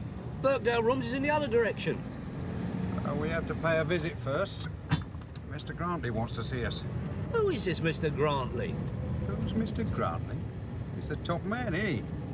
Right, Mr. Ashmole? Top man in what? Villainy? Villain? Is that what you called me, Mr. Daly? Oh, no, I was speaking figuratively. I mean, speak as you find, isn't it? I call that a case of right boot being on the wrong foot. Think about it, Mr. Daly. You were found to be in possession of property that legally belongs to me. Yeah, but I didn't know they'd been nicked. Did you ask if they'd been nicked? Well, not in so many words, no. No, look, Mr. Grantley, I honestly thought they'd fallen off the back of a lorry. And did you also think that the comics and country lives had jumped up on the back of the lorry? Well, I don't know anything about comics and country lives. It's been tried before. Lorry weighs out at customs, weighs in at the warehouse. The weight's the same. The load's just that little bit different. Yeah, I'm sure there's been a simple misunderstanding. Not a misunderstanding, Mr. Daly, a criminal offence. You have the temerity to call me a villain. No, it was a slip of the tongue. You're the miscreant, Mr. Daly. You're the criminal. I'm the innocent, upright, injured, law-abiding citizen. Is that why you use these tow rags to do your dirty work? Business executives, Mr. McCann. The business world is dog-eat-dog. It's up to me to ensure that my dogs are big enough to eat and not get eaten. Yeah, well, they must have had terrible difficulties sizing up the opposition when they picked up Reggie. Thou shalt not nick, Mr. McCann, because if thou dost, thou shalt get thy knuckles rapped. Didn't they teach you that at Sunday school? Didn't anybody ever teach you that knocking out porno magazines doesn't exactly make you whiter than white? There you go, Mr. McCann, like your colleague, Mr. Daly, jumping to conclusions. I do not knock out porno magazines. Don't you? Right boot, wrong foot syndrome again. You knock out porno magazines. My business is whiter than white. Waste paper? I don't dabble in scrap metal, but I'm more of a dilettante in scrap metal. Yeah, put it this way, if I was going on Mastermind, waste paper would be my specialised subject. So all these porno mags are down to you for waste? Right. You're not going to pulp them up. Right again, Mr. Daly, I'm not. You're going to pulp them up. I'm going to watch you do it. But look, I don't understand. If you're going to pulp them into waste paper, I mean, why couldn't you make do with the comics and the country lives? Render unto Caesar, Mr. Daly. Pardon? The country lives belong to you, the dirty books are mine. To each his own. Do you know what this lot's worth? Not a lot. Overissue, Pam. £5 a hundredweight. Do you get a lot of this coming in? Couple of lorry loads a month. Look, Mr. Grantley, if you and me done a deal, I could make you a fortune. I've got a fortune. Yeah. Well, you could have another one for a rainy day, couldn't you? Do you know what I could get for these on the open market? About 3 years with remission for good behaviour. These publications are the property of Her Majesty's government. Obscene literature, Mr. Daly, published on the continent. Confiscated at their port of entry by the Obscene Publications Squad. You and your accomplices were responsible for nicking naughty books that had already been nicked at Dover by the police. You never mentioned that to me. Never knew myself, Father. It comes to me on government contract. And have you got a government contract for these two Bob Bully boys to go putting themselves about, eh? It's a hard world, Mr. McCann. I've an image to preserve. Hey, talking of images, where do you fit in this jigsaw, Mr. Ashmole? I mean, you're not with the obscene publication mob. Mr. Ashmole got wind of the fiddle my driver was working. And in his off-duty hours, unbeknown to his superior officers, Mr. Ashmore's been working a little fiddle of his own. Yeah, like the 250 green ones he fiddled off me. Mr. Ashmore will be towing a straight and narrow line in future, beginning now, by handing back your 2.5.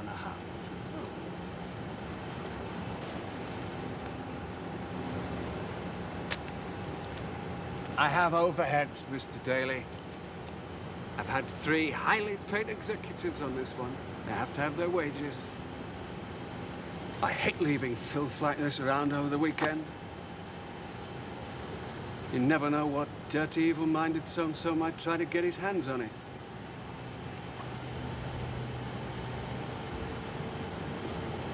Gentlemen, shall we make a start? I'm sure we've all got things we want to get away and do.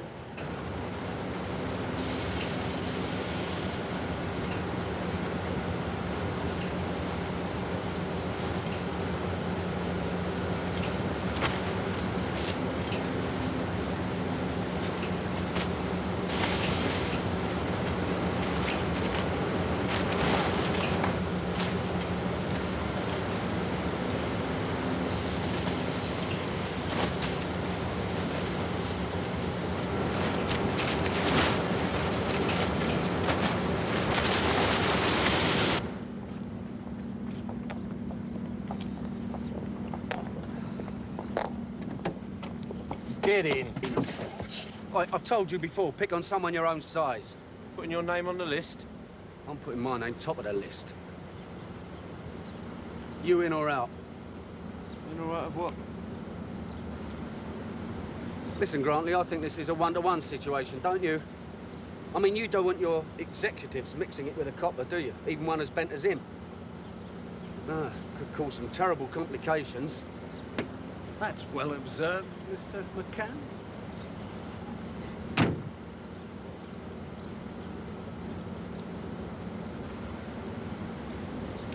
Come on in.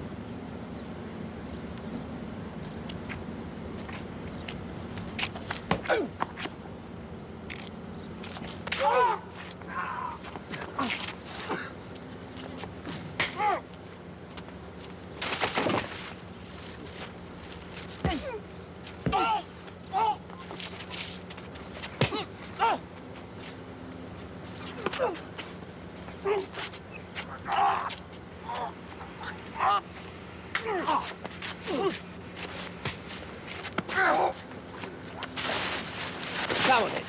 Come on, you toe rag.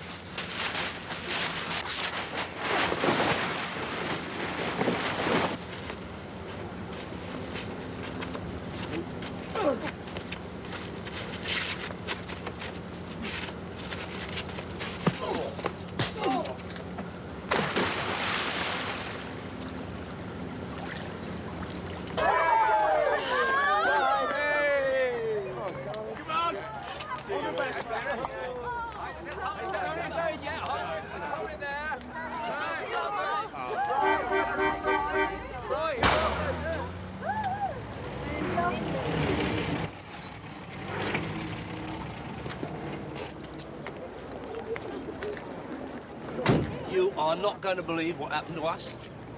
Only had it nicked, didn't we? Left it for 2 minutes, went into a little sweet shop, get a packet of mints, came out, then it was gone. I mean, the CID deserve a medal for getting it back quite so quickly. What? Oh, Terry. What? He deserves 2 medals. They parked it up this cul-de-sac, see, these yobbos, then made a run for it. Terry goes after the big one, flying tackle, buff. Whoa, Twickenham wasn't in it. Look, are you going to talk all day? Or are you going to get them to Gatwick? No, you are my son. Come on, my darlings. What do you mean I? Have a lovely time.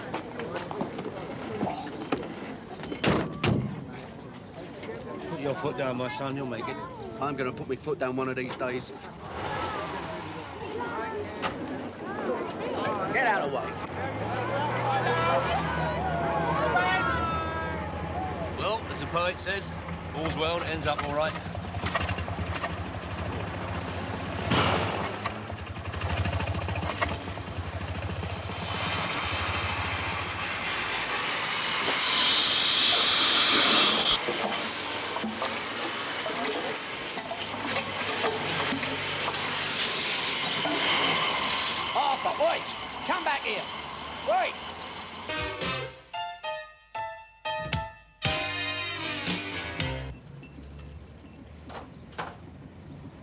The address. Well, he hasn't said. Well, I've got to have an address, haven't I? I'll get it for you, don't worry. I mean, he owes me. Yes, I'm sure. Everybody owes you. I suppose so. We got a pay rise in the pipeline. Oh, yes. What are you, the shop steward? As it happens, I'm on the committee. I'm one of the spokesmen. Yes, I'm sure. Well, speak to me on the phone about the address, all right? It's your birthday. Again.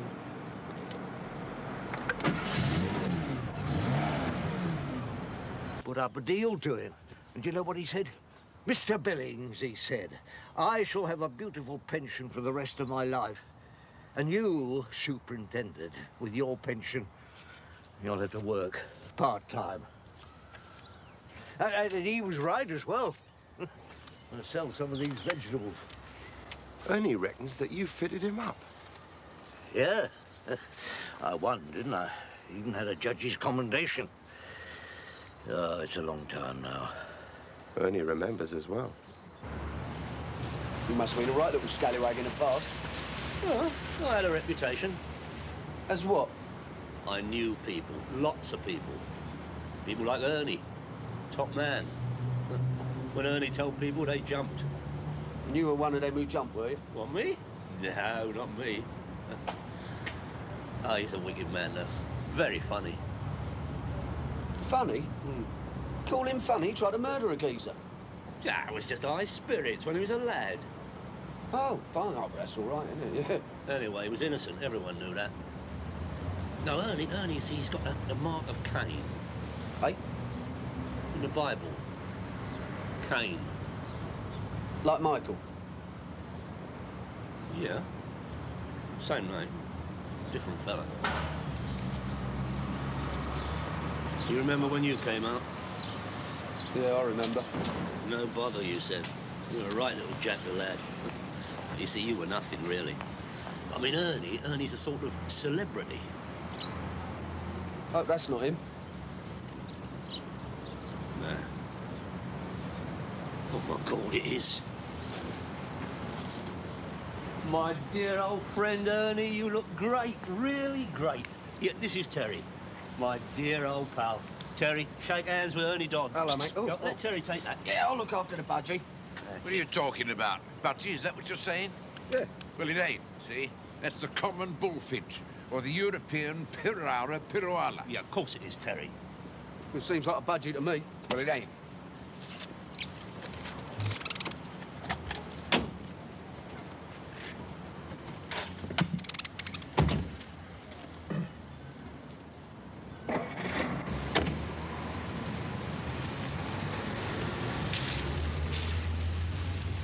Right, there we go.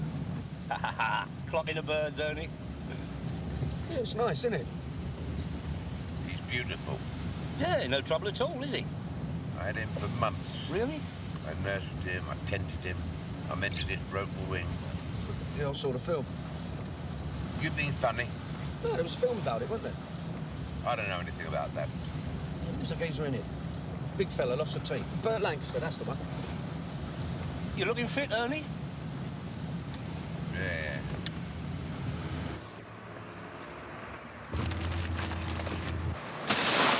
What was all that about? That was a load of rubbish. Clothes? I don't want anything from them. I went in there wearing a nice suit, and I came out wearing the same suit. Sodom. Yeah, you're quite right, Ernie. Why not?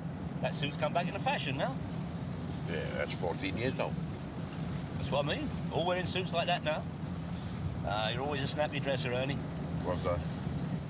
Well, come on, and where do we want to go? Hampstead. Highest point in London. Oh, dear old London. You was always a romantic, Ernie. Was I? What did you miss most, Ernie? I mean, being away, you missed, well, you missed miniskirts. Oh, and a fellow went to the moon, but there was nothing there. Then there was the music. Well, no, you couldn't call that stuff music. You wouldn't have liked that. Oh, little Cliffy Richard's still around. Still a bachelor boy. Then there was a 3-day week, digital clocks, Muhammad Ali. Oh, and I believe there's something called VAT, but you don't want to worry yourself about that. Oh, all in all, that was the 60s and 70s for you. I've seen the newspapers, you know. Oh, I'm only marking your card, Ernie. I mean, Chelsea were up and down like a yo-yo. Arthur's been to the Scrubs, not Bleeding Devil's Island. I'm better informed than you, probably. Never mind the newspapers. I read books. Lots of books. Yeah, I know. You always liked the book, even in the old days. Did I? Where are you thinking of living, Ernie? Got any ideas? Oh, flats are very hard to come by. Hey, didn't you have a sister down Croydon way? How do I know? I haven't seen her since my old mother's funeral in 1962. God bless her. No other relatives? Look, Arthur, I'm not asking for lodging. Ernie, please. My home is your home. The thing is, it's a tiny little flat. Kids growing up, you know. Sure. Pity you didn't have kids, isn't it? It'd be nice if you had a daughter with a place in the country. Yeah, well, I haven't. See, the thing is, I haven't told her indoors about you staying. Forget it. Hey, you, whatever your name is. Terry. Yeah, Terry. Pull in here with him.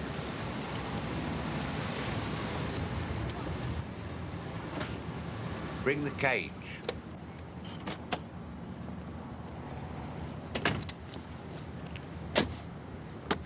Nice manner, this, isn't it? Yeah. No. I think I'll stay in a big hotel, something flash and comfortable. Oh, that's nice. And you've earned it. And you've got the money, I imagine. I've got plenty. Don't worry about me. Oh, he'll be all right when he finds his mates. Well, he's going now. He'll end up back at the Scrubs. I had lots of good times with him. Oh, yeah? What was his name? Name? He's a bird. Are you stupid or something? It's not a fella. I'm sorry? Yeah. Right. Off to West End to get some gear. You got any money? Yeah, obviously, I've got... How much? Well, about 450. All right, give us the 450. Yeah, but, Will you get it back, Arthur, in 3 days? I'm gonna need you, fellas. I've still got some enemies, you know. You, Ernie? Never. Always a very highly respected man. Well, rivals. Yeah, not now. I mean, a few unfriendly people, but most of them either dead or retired by now. That's what you should think about, Ernie, retiring. Me? Yeah. I mean, you get your pension, free bus pass, nice little place in Southend or Marbella, nice little lobby. Ah, shut up, Arthur. No, he's right, Ernie. You ought to think about putting your feet up. Who are you? What am I, an old fellow or something? Hey, what do you want me to be, a lollipop man, is that it? I just served 14 years. I tried to escape 3 times. I was in solitary for years. I wore yellow patches on my sleeve of most of my sentence. No parole for me, son. No, but they didn't break me. Ernie dodged his back, and there's a few old scores to settle. Yeah. Game little bleeder, isn't he? Yeah, he's game, all right. But what sort of game? Actually, that's not bad, is it? Yeah, look at the price. Put it down.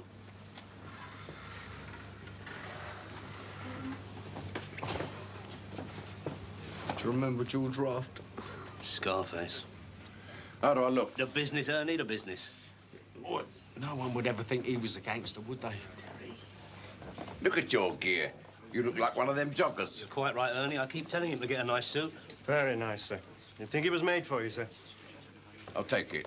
Thank you, sir. Account customers.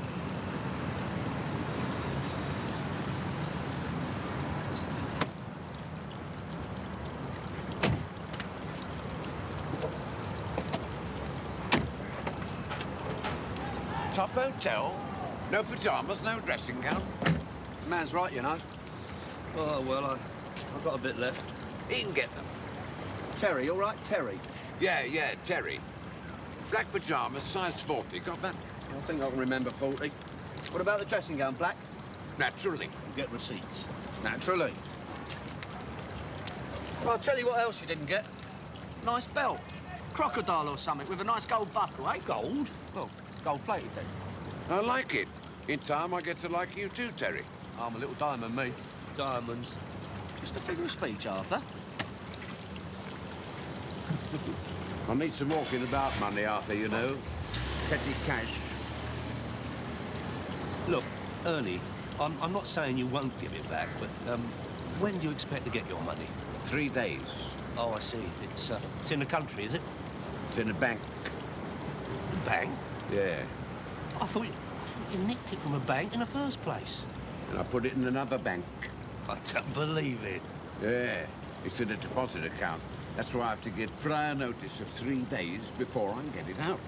All that dough and interest. And I've always said, you know, this country's got one of the finest banking systems in the world. Yeah, your Swiss bank account is all very well, but there's nothing wrong with the old lady of Fred Needle Street.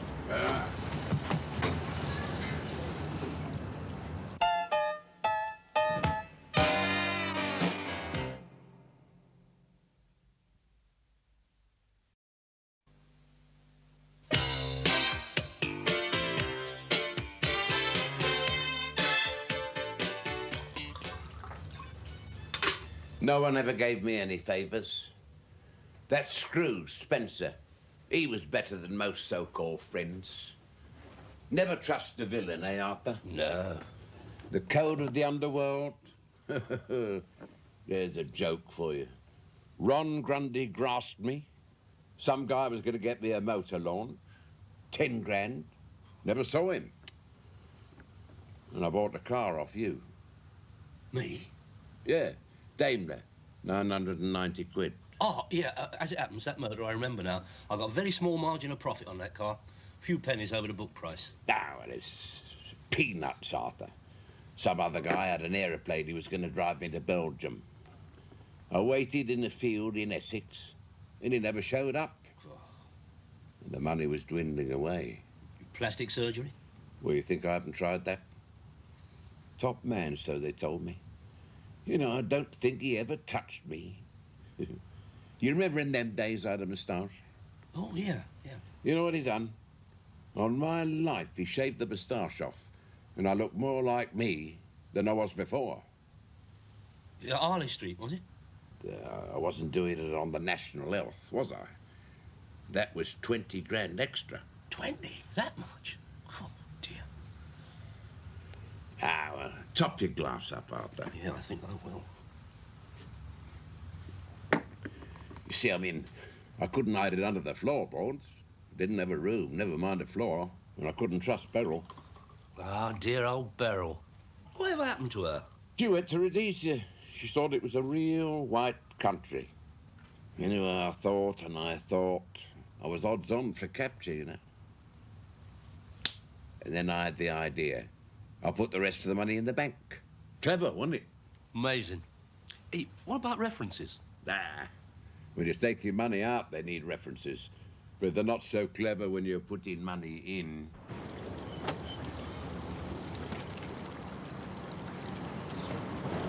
Excuse me. You must be Terry. And you must be the Paul's girl. You're not that lucky. Can I have a little word with you? Of course you. Hold on, that ain't your husband, is it?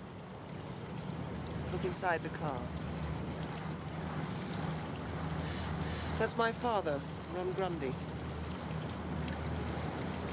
Well, he's got a very lovely daughter. And she's got a lot of expensive habits. Like what? I had a very deprived childhood. Like my father was away for a long time. So was mine, but he didn't buy me nice motors like that. I'm a hard-working girl. Oh. I think perhaps you and I ought to have a little cocktail, Terry. Why? Proposition. Sexual, I hope. You never know. And I was thinking of something else. No, the thing is, I'm a bit busy at the moment. A couple of minutes? You see, I can't stand the company of screws. Just me and you. My name's Kate. Yeah, all right, Kate. You stay with my father. You can sit in the car. You'd like that.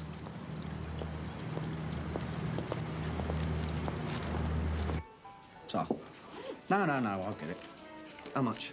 £1.52, please, sir. Here you go. So?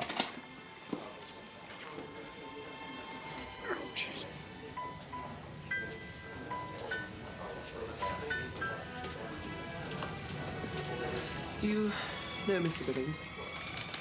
No, I don't know. I thought we were going to have a private little chat. Hello, McCann. No, I don't know you, pal, but I get the message.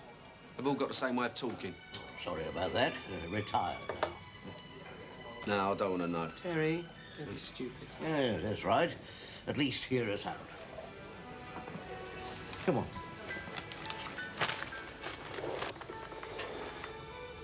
All right, I'm sitting comfortably. Begin. Yeah. You're not a friend of Eddie Dodd's, are you? I mean, you don't owe him anything. Different generation. And what do you get, a monkey?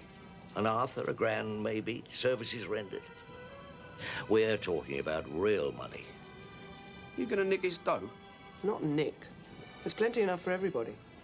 My dad didn't get a penny and he was on the job. And what about you, mister? Billings is the name. Well, you could say I was associated with the case. And Super Screw out there? A junior partner. He's very close to Ernie. Well, what we've got here is more like a consortium. Oh, like one of them big oil companies, eh? Oh, sort of. We're exploring for money. Why don't you just leave him alone? He's done his time, hasn't he? I'm surprised about you, Terry. You could be a rich man. Oh, how's that? You could be the man on the inside. I could be the man right inside. Thieving from a thief. You're a right little charmer, aren't you? Gonna make a lovely mum. Terry, don't be an idiot. We're going to get that money one way or another. If you're around, it just makes it more difficult, that's all. That's all. What are you gonna do? There are 4 of us. What, 2 old age pensioners? You, Super Screw? Oh, we're surrounded, are we? Terry. Get on the right side. Your side? Yeah. Here's my number. We don't need the others. Yeah, you're a right little fighter, aren't you? When you call me? Got your number, haven't I?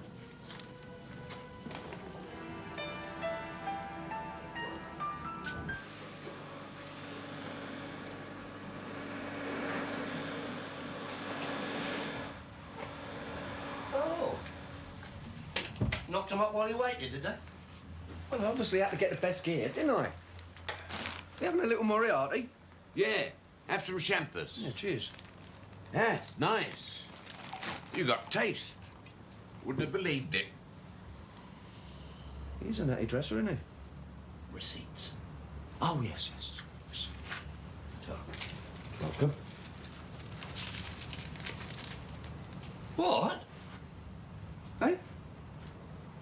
Where'd you get that stuff? Liberties. You can say that again. Well, you said yourself. Top man, ain't he? Pyjamas? You can get a 3-piece suite for that. Not here, you couldn't. I couldn't get him dodgy smutter, could I? Oh, dear. What? Nothing.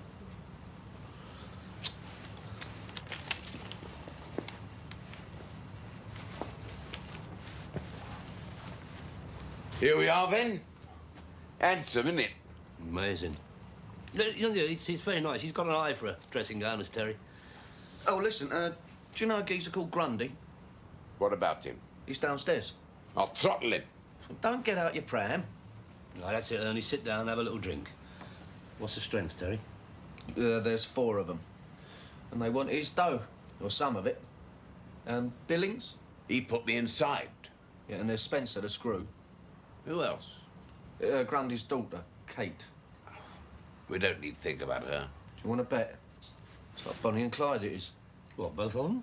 Yeah, with a bit of Ma Parker thrown in as well. Yeah, it's a turn-up. I can see him. Grundy. He's got old now. You got a shooter? No, I haven't even got a steel comb. Pity. I could kill him from here. No, Ernie. Ah, it's just a joke. What are you worried about? I like a fight. We don't want any of that, thank you. You're right. Forget him. Tomorrow we go to the bank, and then we'll sort him out.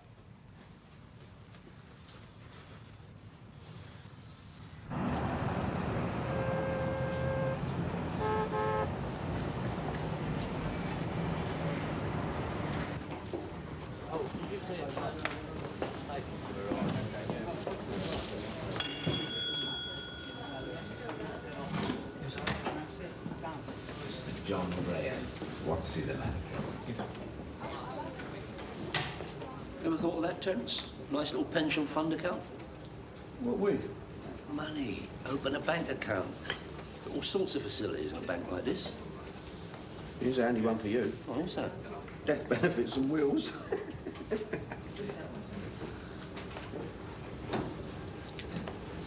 See, he has got what you have not got. Respect. Probably even remember his name. Bleeding hope not. I meant his nom de plume, his alias. What's happened to old Mr. Knight? Oh, he retired a few years ago. Now, I understand from my clerk that you used to have a deposit account here. That's right, still have. AG 273341. Yeah, well, there might be a slight misunderstanding. I'll just check the figures. Oh, yes. Money in the bank, as they say. Prudence, Terence. That is the name of the game. Nice little nest egg. With the money you get me, I can't even afford an Easter egg. Well, if you will go clubbing and birding all the time. Hey? Well, I mean, Paul Getty didn't go gallivanting round his manor, did he? He was in his room looking at paintings, reading books. Telephoning his bank manager, buying an oil well. Have your own bank. Yeah, I mean, look at this. Look, they even arrange your traveller's checks for you. I take those in Bognor. You may scoff, my son, but if you have a bank account, you have respect. Nice checkbook, a little bit of plastic. And how come you never take checks, eh? How come it's always got to be cash, money in the hand? Because that is business. Everyone knows that, don't they? Bit of your folding green stuff. I am talking about status, Terry. I mean, look, can you beat that? We are even open when we are closed. That is handy, isn't it? Well, sir, unless our records are wrong, and I'm pretty sure about our records, apparently you closed the account in 1975. Close the account? What the hell are you talking about? Well, as I say, in 1975... I don't want to know anything about 1975. I've never taken a bloody penny out of this account. But the clerk has just looked at the records. Records?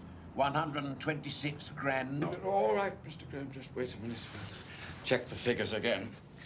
AG... Oh, no, look, that is marvellous. They even have branches where you can drive in and get your dough without getting out your motor. Takeaway. Cash and carry, innit? It's handy, that. Don't even need a good wheels man, do you? No, that is what I call consumer service.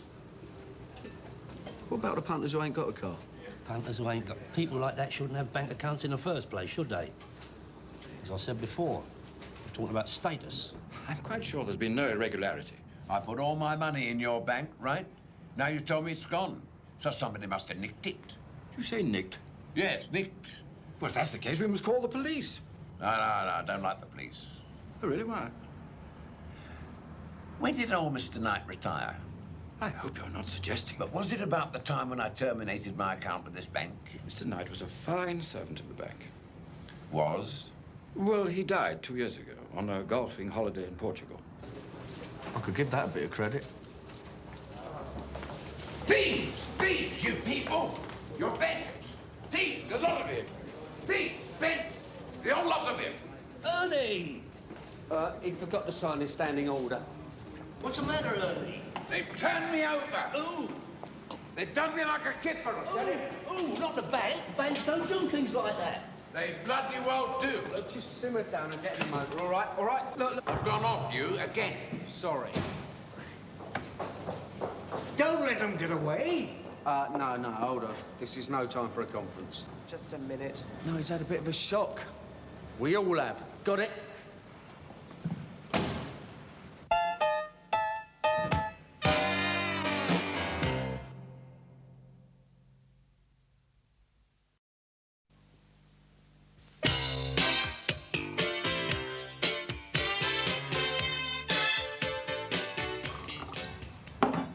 That's flat. Like life. Hundreds of them. What? Knights. Bloody knights. What were you going to do anyway? Find the widow. And then what? Say, excuse me, did your husband die 2 years ago, and did he say anything about a pot of paint? You got a better idea?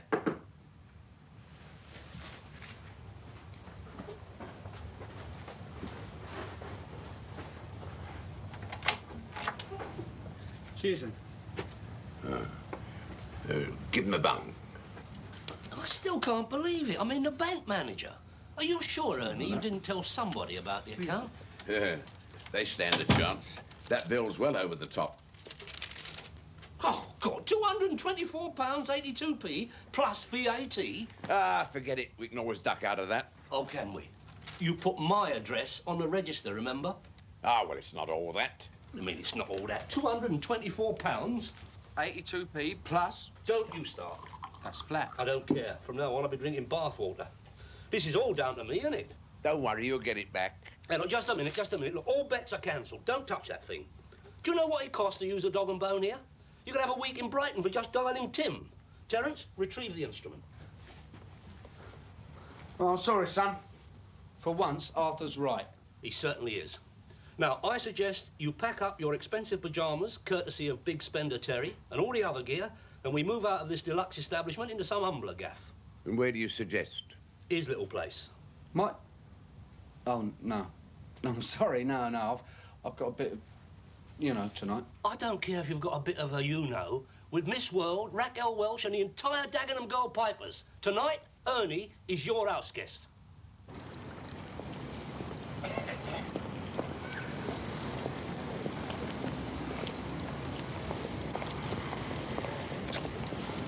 Grundy!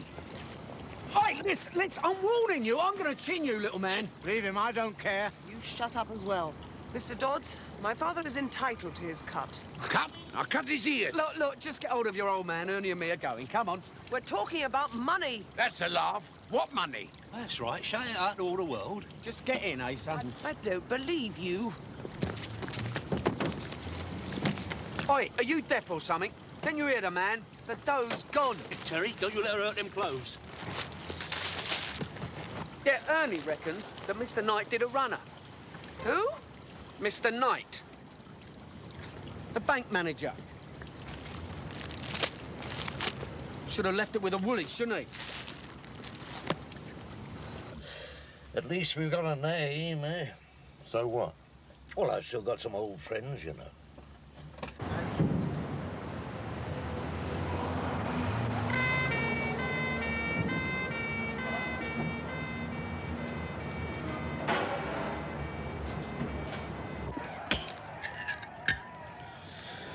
Want to go out later? No. What, down the boozer?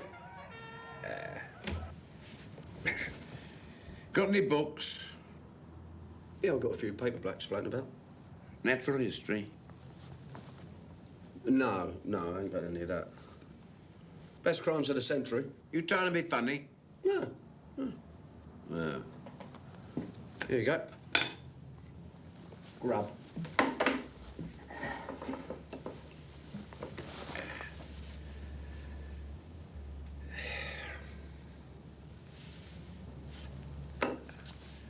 I'm not hungry. That's nice, isn't it? First you want a bacon sarnie. Just leave me alone. You're all right. I will. Not exactly a bundle of laughs, are you? Where are you going? Well, as it happened, I had arranged to meet a Richard. But as you're sleeping on a spare bed, which happens to be the sofa, she's not too keen on you clocking the action. Neither am I. Well, I don't care. Well, I bleeding do. Anyway, I phoned her. Where are you going? Look, Ernie, you don't want to eat, you don't want to go out, you don't want to talk. I'm coming with you. Yeah, all right. Long old time, 14 years, isn't it? Yeah. But don't pity me, right? Right.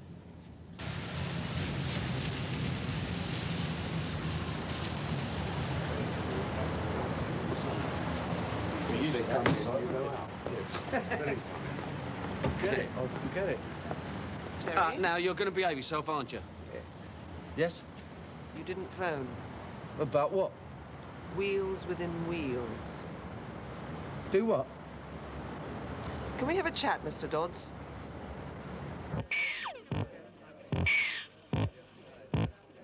Haven't you played this game before? No. They don't have them in the nick. Sorry. There you go. Thank you. Hope you're not playing for money, because he ain't got any. There's always hope. I've got an address. The widow. Interested? You are a greedy girl, you know. That's right. A model's life is sweet and short. Now, I don't need Billings and Spencer, but I need you. Let's see the address. Let's talk about the deal. Me, personally, I have lost money. You do understand that, don't you? I know that, Mr. Daly, but now we've got the address. Contacts. Oh, great. So we can ditch Grundy and his daughter. Oh, I don't care. I have lost money. Obviously.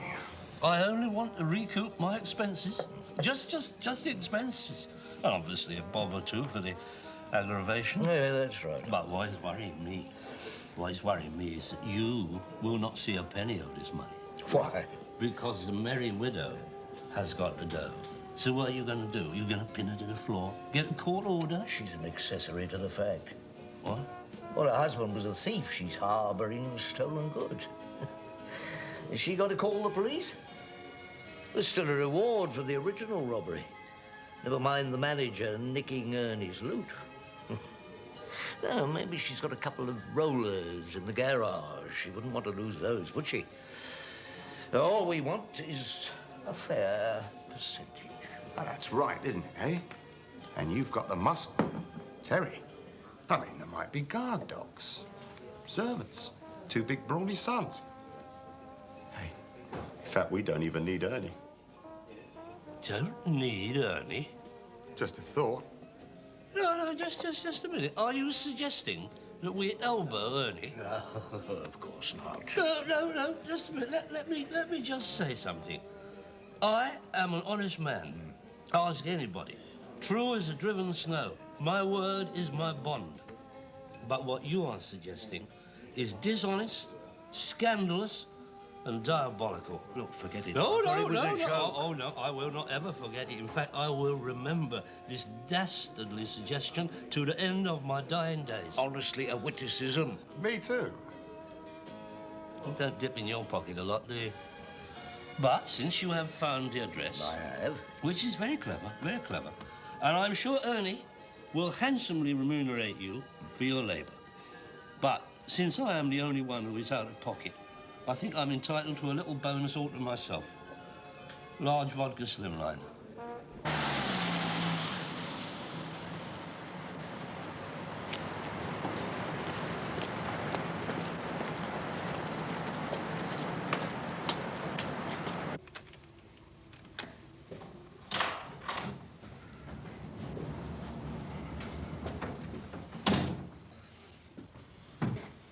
Don't start, Then go, I'll handle him, and you and all. Listen, you two.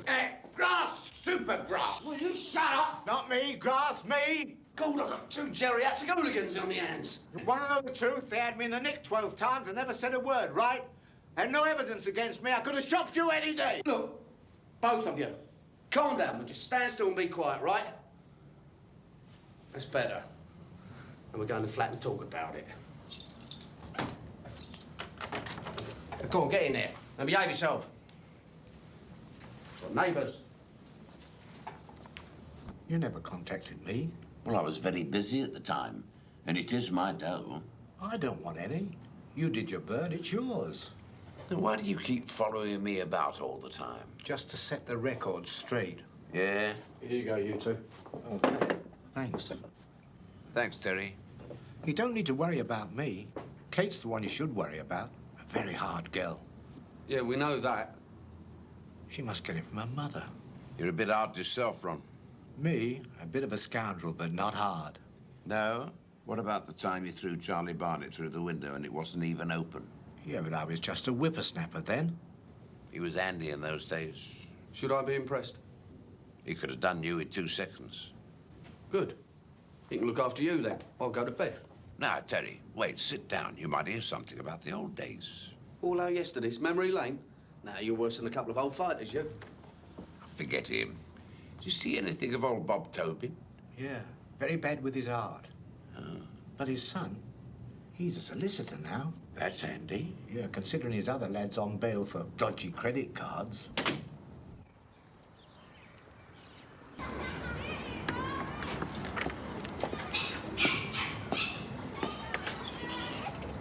Your husband stole my money.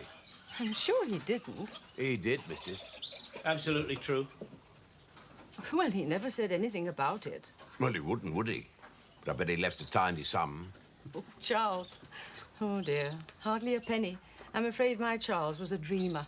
What's that mean? Oh, wonderful schemes. Scatterbrain sort of things. A mink farm in Scotland. They all escaped. Yeah, then what? Hotel in Ireland. Yeah, don't tell me. A bomb. Yes. Ulster. He thought everything was going to settle down. Yeah, well, he would, wouldn't he? Then horses. He bought 6. He had this vision of winning the Grand National. And where are they? 2 had to be destroyed. 1 is still lame, and the other 3, well, he just sold them for a song. He was a fool to himself. You're just going to swallow that, are you? Have you got any better ideas? Sometimes I wondered where he got the money. But if you think my Charles did something wrong, well, perhaps we better call the police. Yeah, where'd you get your goldfish? Oh, from a very nice man in Worthing. Are you an aquarist? No, but I dabble a bit. Sod the goldfish. She's conning you. I want my wages. I gave you enough favours. Well, I didn't think it was from the goodness of your heart. Spencer, just shut up. You don't care, do you? You're old. You don't need the money. Well, I do.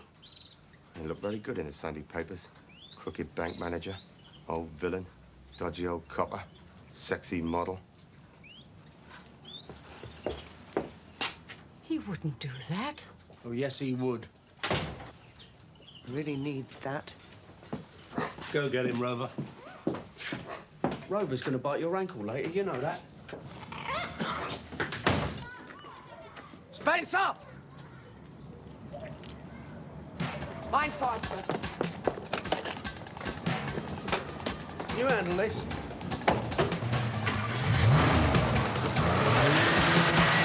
My man will take care of the situation. Well, Mrs. Knight, it seems you have a new partner.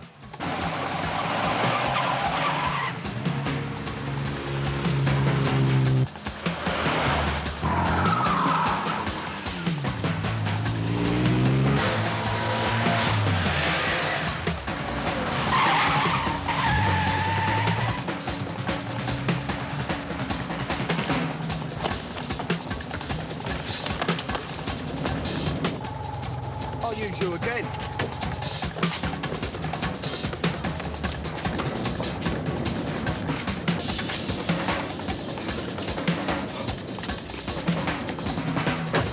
Spencer!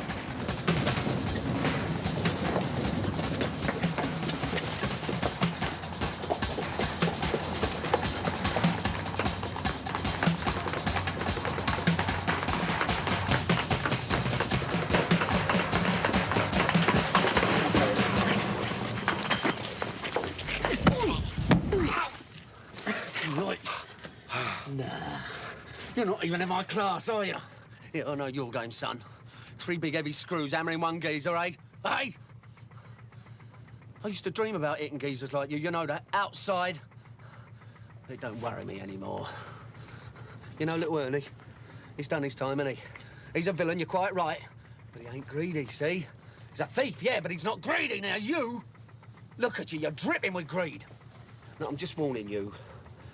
You talk to the papers, and I'm gonna find you. And I don't care if I do 2 years for you.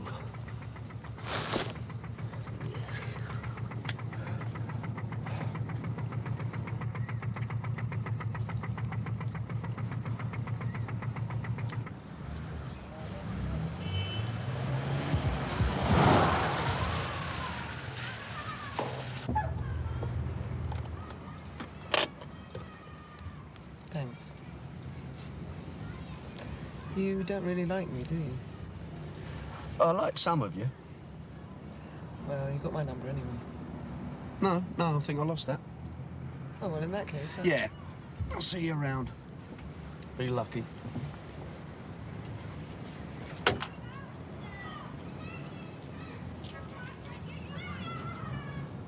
Yeah, a bit peaky, some of them. Ooh, a real expert. No, you can call it a long life study. Look at that one.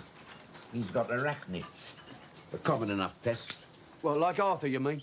Well, very droll. Gives a little smack to an inoffensive screw and he's quite Jack the lad. I thought you'd done very well, Terry. Yeah, never mind the congratulations, Ernie. I am out of pocket.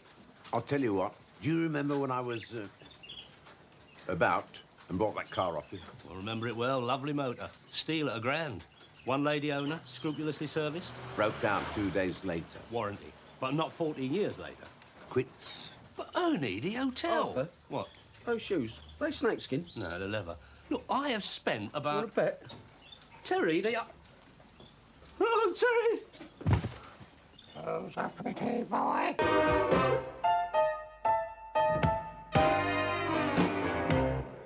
Anything good? Well, it looks like a choice between managing director of British Leyland or stacking baked beans in Sainsbury's. Rowan? Alexander Rowan? Yes?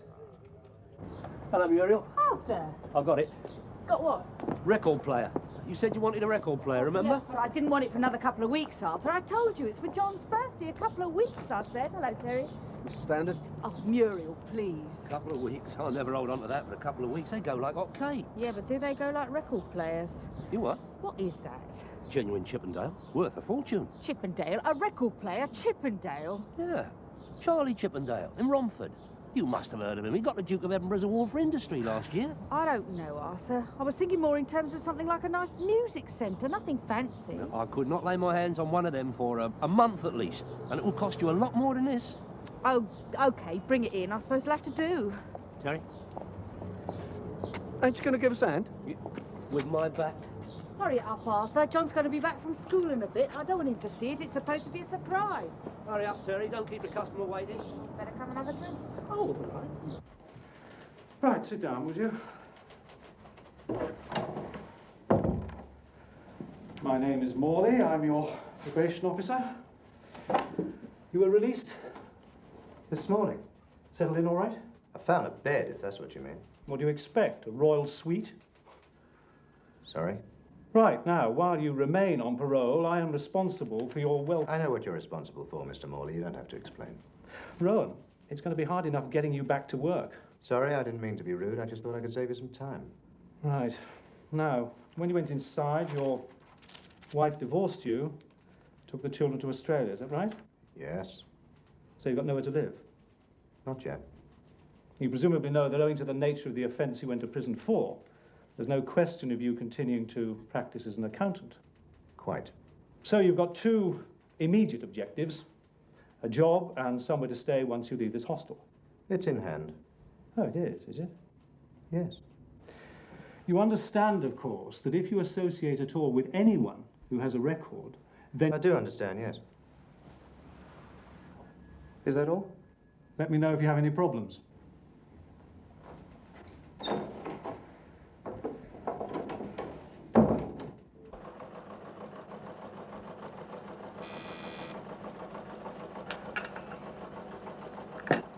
Yeah. Mr. Jones is here? Who's that? From the vat? Well, turn the vat off. Look. No, it's all right, it's all right. He made an appointment yesterday. You said it was okay. Hell's bells. All right, wheel him in. Oh, Miss Fraser. Yes? Any word from Kuwait yet? Not yet, Mr. Standen. Well, keep trying. Of course, Mr. Standen. Would you like to?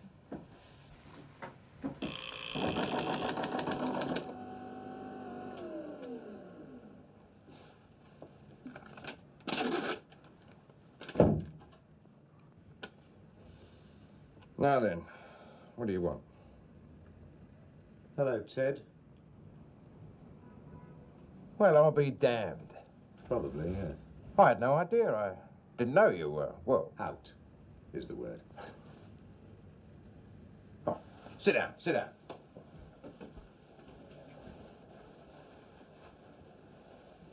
What are you doing? Yeah. I'm just making sure it isn't all wired up. Still got your old sense of humour, I see. No, I haven't, Ted. I lost it the first day inside. Have a cigar. They're Havanas, hand-rolled.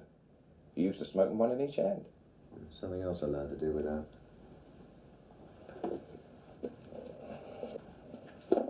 Yeah, what's all this VAT malarkey, eh? It's the only way I could get in here. What's that? My ear's on the blink. You're welcome any time, old son. Stone the Crows, we're friends, aren't we? I don't know. Are we? Is the Pope Polish? You look the picture of success, Ted. Very nice. You could be Rupert Murdoch sitting there. Oh, come on. Relax. You don't have to call in your muscle. You want your old job back, Alex? You got it. We both know why I'm here, Ted, so let's stop punching about. I want my 60 grand. My unpaid salary, you promised me. Alex, I have to tell you something. While you were inside, there's been the most almighty recession. It's hit the property market right in the kishkas. I kept your name out of court, Standing, and I kept you out of prison. The price, if you recall, was agreed at 60,000. You said it would be waiting for me when I got out. Well, here I am. Kid, I'll be frank. I haven't got it. You keep twice that in petty cash. Straight up, I haven't got it.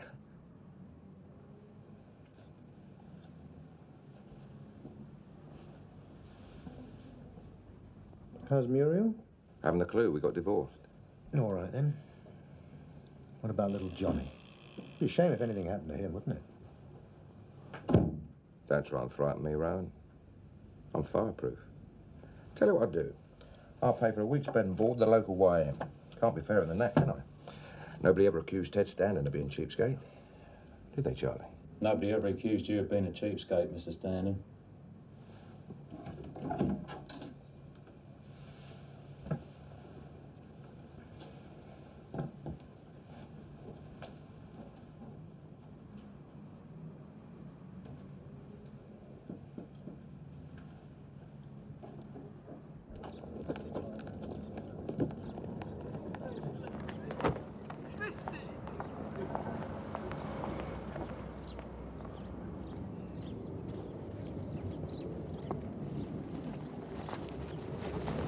Hey, watch where you're going. What's the matter with you?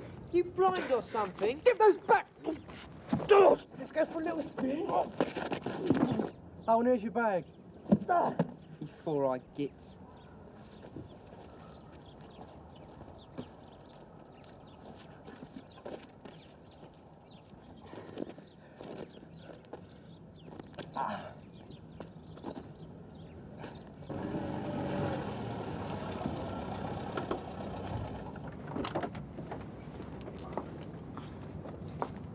Gordon Bennett, what happened to you? Fall off the train or something? I'm all right. What happened? John, Nothing. what is it?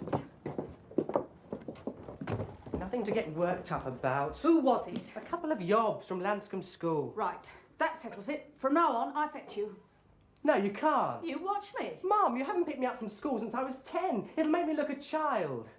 But I'm all right, really. Who are you calling?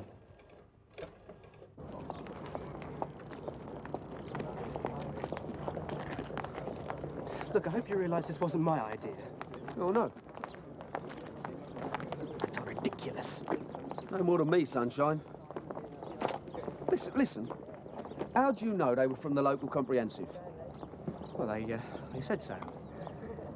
Oh, they introduced themselves, did they? Leave off. They called me names. Usual routine. Goes on all the time. We get one of them, and they get one of us.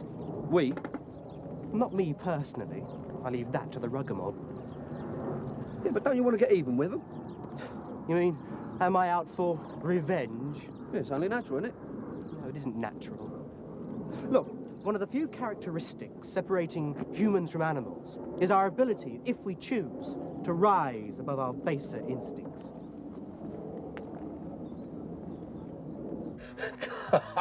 Stanley. What a carry. Dave, do you mind? Yeah, right.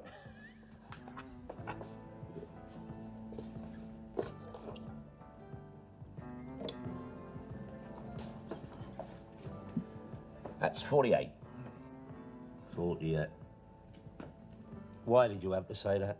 One vodka refill, 48p. I didn't ask for that. Arthur, I heard you. Do you mind, Dave, you said? I meant, do you mind not interrupting me when I'm doing my accounts? Cackling like an old hen. I can't put it back in a bottle. Oh, stick it on the slate.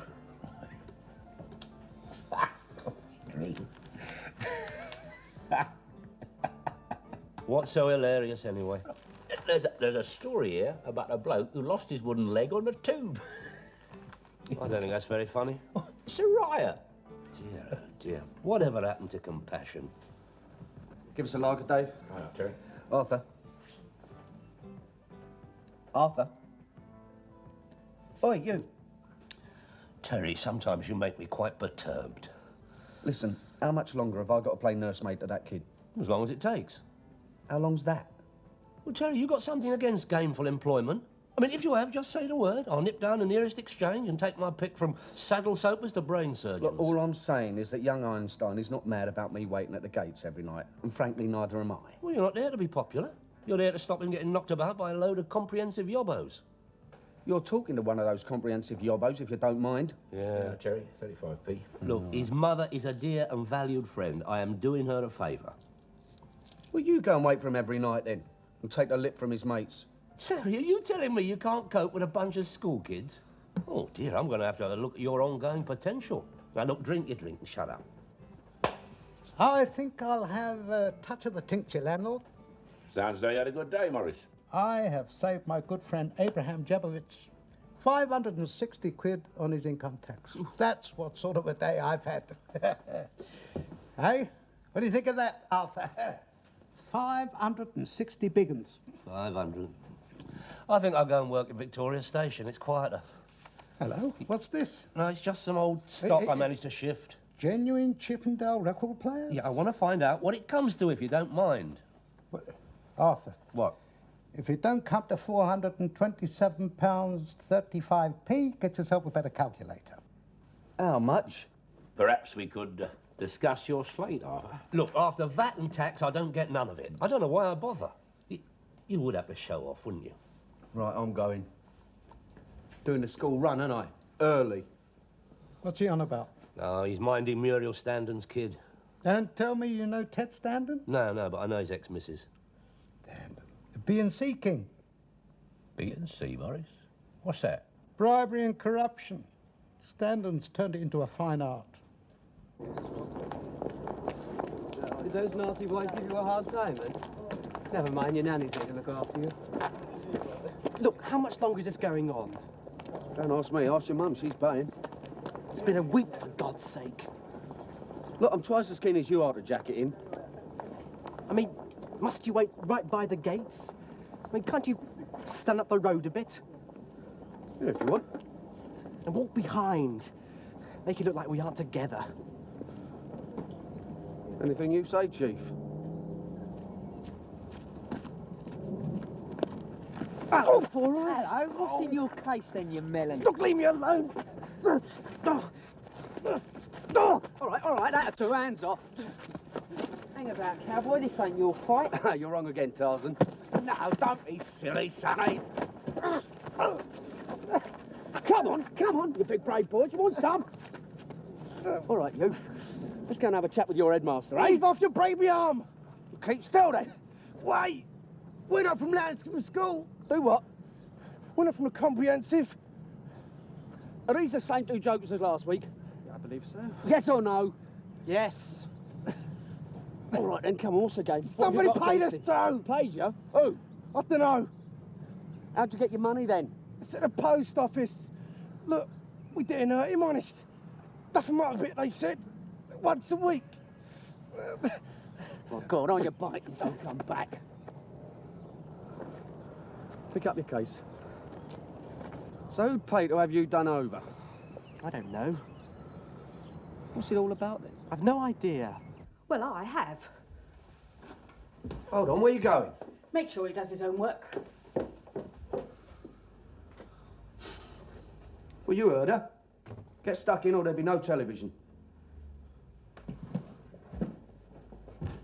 Yes, I know about the regulations, Sir Brian. But there's ways round everything. Yeah. Well, why don't we have lunch and talk about it, eh? Hit the tick, Julie, and stand back. Fine. Ted, Right, I'll call you back. I want a word with you. I've got an important call comes through from New York. Yes, bye. What do you want, Muriel? And make it quick. Someone is paying to have John roughed up. Do what? Once a week. Now, I want to know who, and I want to know why. How do you mean, roughed up? I thought you'd know, you Burke. It's written all over your face. It's something to do with one of your rotten deals, isn't it? Someone trying to put the arm on you through John. I've no idea what you mean. Oh, no. Oh, dear me, no. You think I'd stand here and let that happen to the kid? You'd help if there was a couple of quid in it. What kind of father do you think I am, Muriel? Didn't I start a trust fund for the lad? Who are you ringing? The police? No coppers.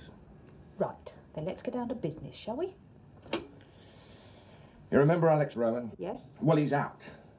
He says I owe him. He's only ninepence in the bleeding shilling. I don't know him a bean. Then I can tell him it's Rowan?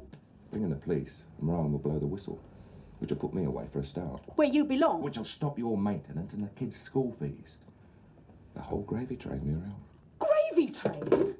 I get the gas cut off at least once a year. The school practically has to sue me for its money. I get ulcers over the bills you hold off paying until the last minute. And you talk about gravy train, you sod.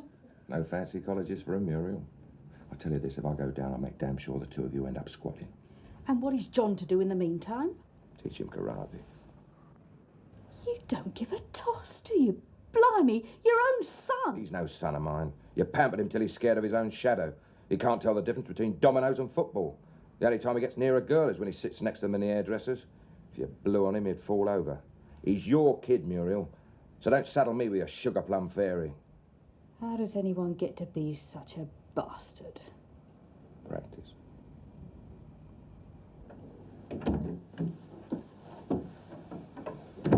Come on, girl, keep punching. I'd sooner be on the game than work for him. How do you stand it? He pays me 3 times what I get anywhere else. And in a few months' time, I'm going to have enough money to put down on my house. And then, bye-bye.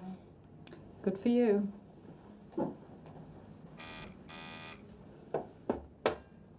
What do you mean, letting her in here?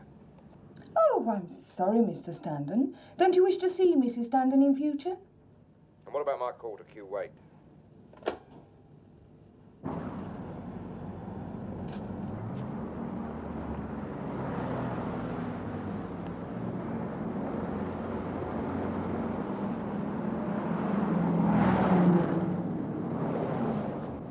Hey, what's all this?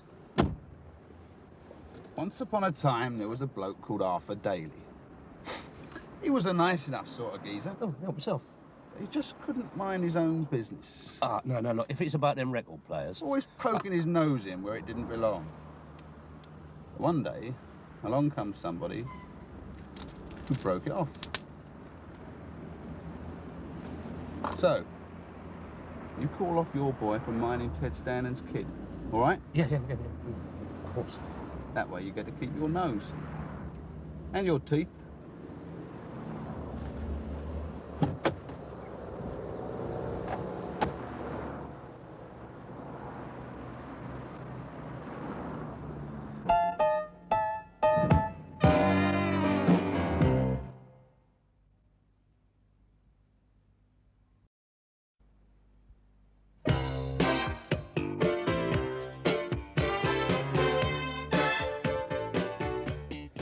Oh, it's been as good as gold, doing his homework.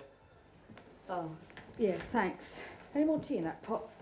Oh, yeah, I'll get you another cup. Don't bother, you haven't got foot in mouth, have you? No, not yet, no. So where'd you go? To see his dad. And? It's one of his oppos. They fell out. Well, what'd he say? That John? Yeah. He said teach him karate. Well, that's it. He's not going to fix a geezer. That's it. Not exactly a family man, is he? When it comes to warmth and affection, Ted makes Hitler look like Francis of Assisi. So what are you going to do? Well, for a start, I'm going to ask you to go on minding him. Yeah, OK, sure. I know it's a drag, love, but what else can I do? Well, I'm not exactly mad about people who take it out on kids. Ta. This other bloke, what was his name? Rowan. Alex Rowan. He was Ted's chief accountant. Then there was this bribery and corruption case. Must be 3 years ago now. About the time Ted and me split.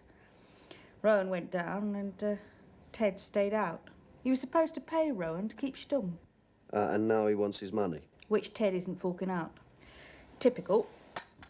blood out of a stone's a doddle compared with getting him to let go of cash. Listen, I better shoot. And don't worry, I'll keep an eye on him for you. You're the first person in years I feel I can trust, Terry. You know that? And that's me, innit? Old dependable. Bye, love. I'll see you tomorrow. Thanks. So, it is to do with my father.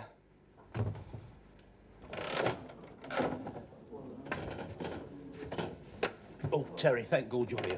I want words. Thought you had enough of those already, Arthur. No, this is no time to be satirical, my son. I have got a job for you I can't begin to describe.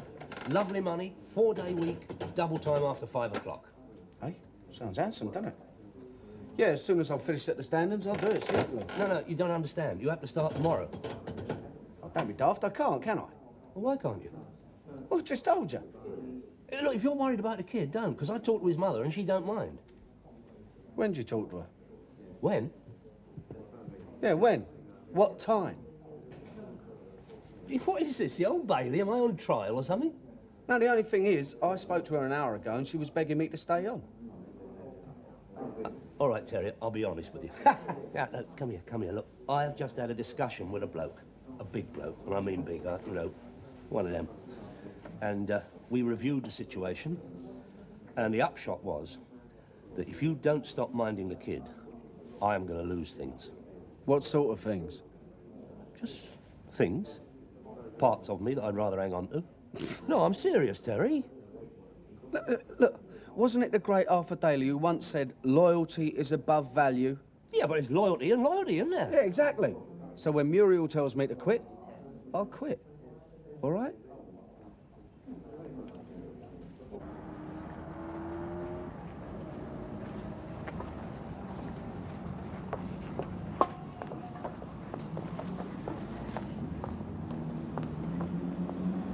He ain't getting the message, is he, Mr. Rowan? No. What do you want us to do? I don't know. Let me think a minute. If you ask me, we ought to have another word with his gaffer, that Arthur Daly bloke. Pull his ears off. What do you say, Phil? Yeah. Listen, you two. I don't want anyone face down in the river. This isn't Chicago. I'm not Al Capone. Just persuade them with something a little less, well, permanent. What hand you write with? This one. Right, so that means you lead with this one, right? That's there for protection. Keep it up high all the time. Right, that's it. Now, you'll think you'll have to look at the geese you're going to hit, right? So, hit me. I don't want to hit you. Well, pretend I'm your dad. Oh, look, why bother? I'm not interested in all this macho stuff. Listen, do you want me wet nursing you for the rest of your naturals? No. Well, come on, try. I'm your dad, right? You don't like me, do you, son? No, I'll make you stand up straight. What you doing? Be a man. Come on, son. Come on. Tote that barge, lift that bale. Come on. Oh, no. Hold on. Come here. By the time you learn to box, you'll be in one. Look, pretend I'm you, right? Now grab me round the back of the neck like that geezer did the other day. No, grab me round the neck. That's it, right. Now, you don't need all this kung fu, although it does help, right? All you need is the heel down the shin and wallop, right on the instep. That'll stop him from creaming you. I find this conversation extremely distasteful. There. Well, you suit yourself, then. No, wait. I'm sorry.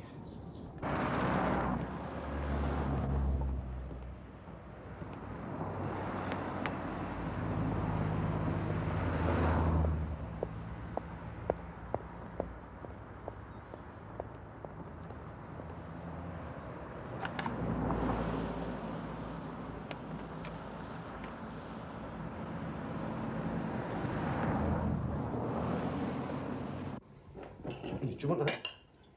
Sorry. Thanks for trying to help him, Terry. He may be brain of Britain, but he ain't going to get any A-levels at self-defence. I've always been too protective. I wish I hadn't now. There's a big bad world out there just waiting to ease him up. Yeah, well, thanks for the notion. You off anywhere special tonight?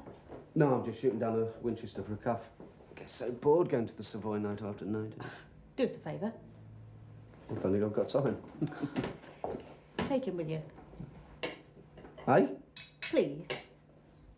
Well, what for? He's not going to learn much about life sitting here watching telly every night.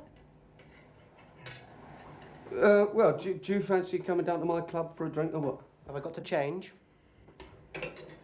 No, they'll let you in like that. Just get a jacket. You don't want to catch a chill, do you?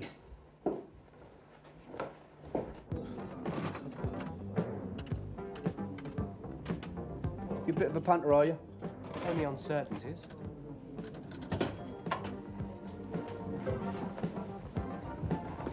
Let me give you a little fact of life. With these, there is no such thing as a certainty. Well, we'll see.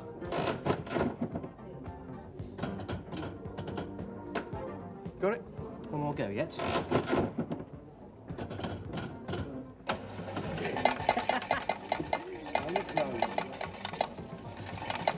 Money I put in here, not all sniff. Woohoo! I sell a new school uniform with that lot. I'm not even taxed on it. Dear old Lord, what a stroke of luck. Stroke of luck? I've been watching them. Every 8 goes is a small win, and every 15, a big one. Just enough to keep people playing. Do you work that out all by yourself? See what an expensive education does for you. Come on, I'll buy you a drink. You're not old enough. I'm 18 tomorrow, as a matter of fact. Well, in that case, you can buy me a drink, but you can't buy you one, can you? Come on. Same again? Yeah, lager and a Coke. On in. Big spender, eh? Big winner, look. Why'd you work as a minder, Terry? Get beat starving. Get much job satisfaction, do you? Well, you have to make do with the talents you've got. You'll find that out, son. Do you know what you're going to do when you grow up? There's no question about that. Well, what? I'm going to sort my father out, once and for all. Arthur. Muriel. What a nice surprise. Come in. Oh, Tom. Sorry it's so late, but I just happened to be passing and... It's all right. Not interrupting anything, am I? Far from it. Once he's started a job, he cannot leave it until it's finished. Never mind the strain on him. Arthur, why didn't you tell me? I had no idea. Well, I thought look after a kid for a couple of days, just up his street. Not too strenuous. Because, see, I didn't realise how long it was going to go on. I mean, I should have thought. I mean, I realised that. I blame myself. But you let him take that record player all the way up to the attic. But that is exercise. I mean, he's got to get exercise, but punch-ups is tension. I see. Oh, how awful. Well, I'll get someone else, of course, right away. Oh, it's very good of you, Muriel. If only I'd known. There is just one thing, Muriel. When you tell him, don't let him know that you know about his trouble. Right. See, he's got this terrible pride. He cannot bear people making allowances for him, you know what I mean? Glad you told me, Arthur. Well, I thought it my duty, Muriel. Well, with the amount of money I required, you can get a taxi. You buy one, couldn't you? Just about. Your mum would go mad, you know. Hey, hold on. Back off, please. Oi, don't get hasty, son.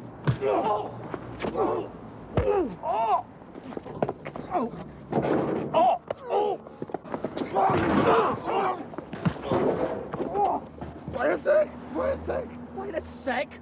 What is this, Marquis of Bleeding Queensbury? Yeah, and I think it's busted. Oh, my foot. It's all swollen up. I don't believe this. Two biggest jelly beans I've ever seen. We're not used to this lot, but nowadays you got to take what's going, haven't you? That's right, sunshine.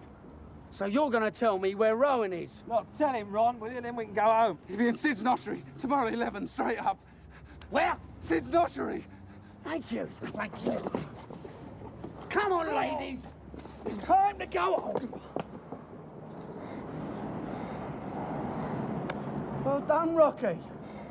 Thanks. See, just go for the vital parts. It's easy, isn't it? Oh, I'll tell you what, you would have been proud of John Boy tonight. There are these two chaps. John, it's late. You got school tomorrow. Off to bed, go on. But can't I tell you? You can tell me tomorrow. Now, good night. I'll see you, Terry.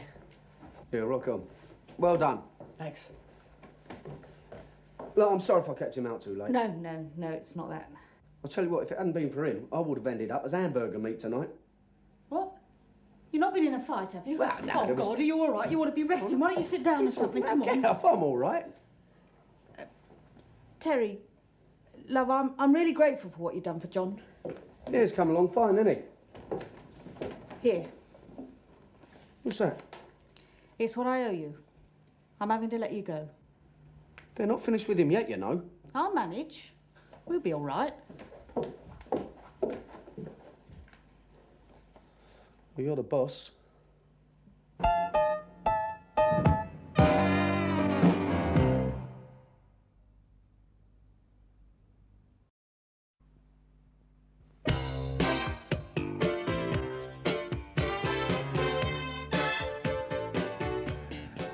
You got too much on the slate, Dave. Well, how can I run a club like this without giving credit? Harden your heart, my friend. Do me a favour, I'd lose half my bleeding members. Look, Inland Revenue don't recognise generous spirits, Dave. Owe 'em $1 million. That they can respect. But £114.95, forget it, Dave. It's the old Chinese handbill, isn't it? The call with the devil. Just turns round and gives me my cards. Well, I don't understand it. Give us a lager, Dave. Well, Maury. I mean, there's no reason given, nothing. Well, who knows with women, my son? 1 minute you beat them off with a club, the next it's don't slam the door on your way out. There you go. Oh, cheers. Yeah, I think that's right. Oh, I see. Everybody goes Dutch now, don't they? Bloody common market. Vodka and tea, please, Dave. Right. Well, cards or no cards, I'm not done yet. What does that mean? I owe that kid a favour for last night. Now, look, Terry, leave charity work to the Sally Army and Jimmy Savile, will you? You're off the payroll. End. That'll be 60p, Arthur. Yeah, stick it on the slate, Dave. Arthur, I want to have a word with you about your slate. Dave, I am busy. I am in conference. Arthur, would you have a word with my financial advisor? You owe my client £13.41p. Client? Am I going to flee the country for 13 quid? Probably. Look, I don't come here to be insulted. No? Where do you go? How's the Chippendale record players doing, Arthur? You know, this recession is killing old-fashioned friendliness. The ice is getting into the soul of this country, just like they said in New Society. It's too early for that, I'll see you. Where are you off to? A man's got to do what a man's got to do. Come back here. No, I'm just going to have a quiet word with this Rowan geezer. Alex Ryan? Yeah, do you know him? The bloke who just done some for Ted Stanton. Yeah, that's the one. I taught him all he knows. Not all I know, though. You taught him, Maury? I didn't know you was a professor. Evening classes. I took a class or two back in the Punic Wars. He was the best accountant of the year. Young Rowan. And he screwed up. He got ambitious. And from there to being a crook is a very short step for mankind. So what does he do? He goes and works for Ted Stanton. And before he can say Charlton Athletic, he's flopping out. Yeah, well, your star pupil is now beating up kids. Hey, Terry, if you go out through that door, don't bother to come back. Just keep on going, because it is the end of the road for you and me. What is this, gone with a bleeding wind? I am serious, Terry. I'm using my serious voice. Just a minute. I mean, Alex Rowan was never heavy metal. I mean, it's not like him to use frightness. Stanton owes him money. Well, what's it to you, anyway? I'll tell you what it's to me. There's two things in life I can't stand. Sugar in tea, and the other is a man who bribes his way into replacing churches with multi-storey car parks. Where is Rowan now? In a little cafe round the corner. Can I come with you? Yeah, if you want, yeah. Just a minute. May I remind you, we have an agreement, an arrangement. I tell you what to do and where to go, and you do very well out of it, Terry, if I may say so. Oh, yeah? I have an assignment for you now, and I can't have my employees swanning around... Arthur. What? Shove it. That was gratuitously offensive, Terry. Terry! Phone. Cheers, Dave. Hello? Oh, hello, John. No, well, your mum pays the bills, so what she says goes. Sorry to hear about what? My heart? She said what? Arthur? Oi, oi! Oh, come here! Oi, you! Now, listen, Terry. No, you listen, driver. Just sit there and shut up.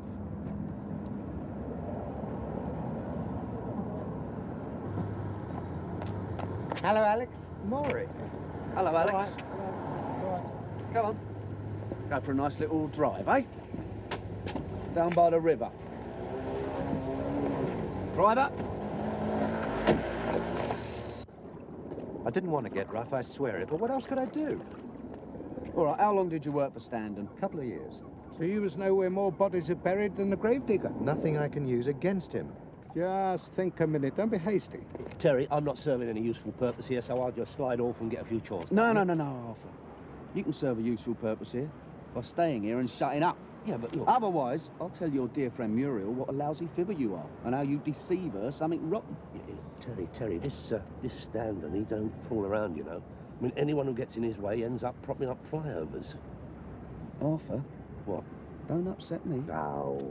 Alex, Standen must have plenty of cash about to bribe the punters. Well, he's got to keep it somewhere. Now think. He keeps it all over the place. I know he milks his son trust fund for a start. He put money by for John. That's a giggle, we can't stand him. Well, of course he can't, but we can't prove anything. I mean, the firm that manages the fund is owned by Standen. How old is the boy? Who cares? He's underage. He's 17. No, hold on. It's his birthday. He's 18 today. 17, 18, what is all the fuss about? He's just a bloody kid.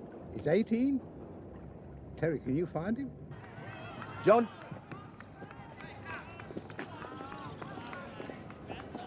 Hi, Terry. You all right, mate? Yeah, fine. Come here. Got someone I want you to meet. This is Maury, Mr. Levin. Hello, son. How do you do? What's going on then? Listen, do you remember when I asked you what you wanted to do when you grow up? Yeah. And you said you wanted to get even with your old man, right? Mm-hmm. Did you mean it? Of course I did. And I'm right in thinking today's your birthday? That's right. Many happy returns. Thanks. How old are you? 18. Look, what's this all about? Today you're grown up. That's right. The majority age is 18 now. Well, just think a minute, John. You're legally grown up. You can do all the things mature grown-ups do. You can get drunk, you can see porno pictures, you can vote, you can join the army and shoot people. Yes, but what... And also, John, you can sue people. Come here a minute. There's a bloke here who owes you an apology. Sorry, John. I've got a good mind to turn you over to the coppers, you great bully. Oh, Muriel. It's okay, Mum. We sorted things out. Thanks. And you shouldn't be doing so much running around. Yeah, well, don't worry about that at the moment. Maury wants to ask you a question. Yes. Mrs. Standen, tell me, do you sincerely want to be rich? You what? Well, John's father set up a trust fund for the boy some time ago. Isn't that right? When he was 2, yes. Why? Yeah, well, knowing what he was like, didn't you find that a bit odd? Well, I just sort of assumed that was his way of hiding some funny money. That's his main hobby. Well, John here is now qualified to ask questions about his trust fund. Him being 18 today and everything. What kind of questions? Awkward ones, I hope. You couldn't handle your father, John. You wouldn't know where to start. No, but Maury would. You mean you'd act for? He's red hot with figures. When I put up the idea, he was the first person I thought of. I mean... That'll do, Arthur. Well, I would gladly act as John's accountant. Right, let's get started then. But there's just one snag. Snag? You didn't say nothing about a snag? What's wrong? Standen knows me, knows my face. I wouldn't last 5 seconds. Fine time to tell us, isn't it? All right, no sweat. What do you mean, no sweat? Well, I can tell someone else what to say. I mean, I could write it down. We just need someone that Standen doesn't know to go in and act the part. Well, it's only Terry and me. Terry's too young, Arthur. I suppose so. Hey, hold on. You can't be serious. No, don't be ridiculous. Never. Arthur? But I don't even look like an accountant. What are you talking about? You look better than me. Nice clothes, beautiful voice, brisk, efficient manner. I'll bet you've got a tooled leather executive briefcase. Beautiful one. Bird Indoors gave it me for Christmas. Then you're in business. I could put you up for the Institute of Chartered Accountants. Got a biro?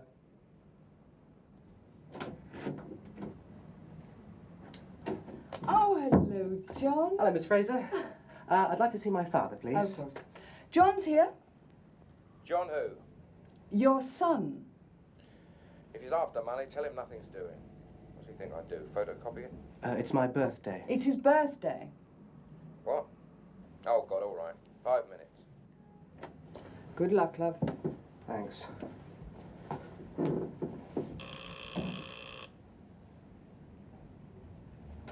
Sit down.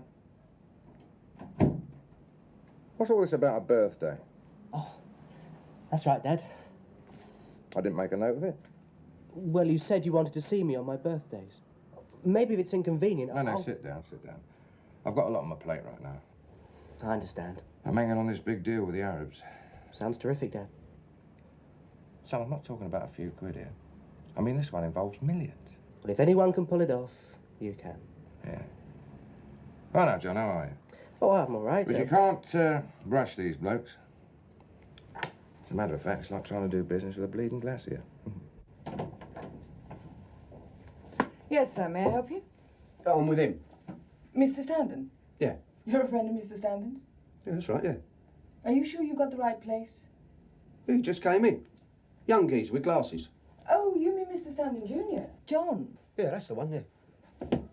Oh, hello. An old geezer with glasses. May I help you, sir? No, I'm with him. I see. Afternoon. Good afternoon. Don't tell me. You're with them? That's right. Just a minute. I know you. Left school when I was 15, did a paper round, worked on building sites, dug potatoes. Hard days, lad. But it made a man of me. I remember the time... Dad? What? May I ask you a question, please?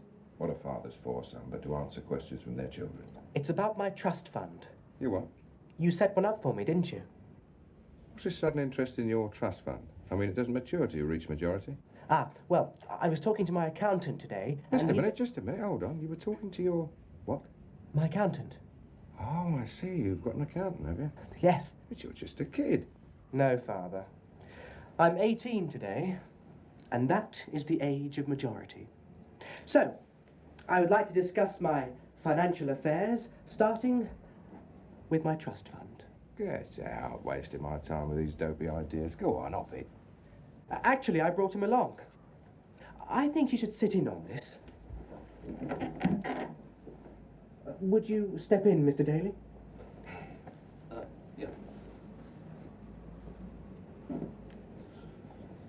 Good afternoon, gentlemen.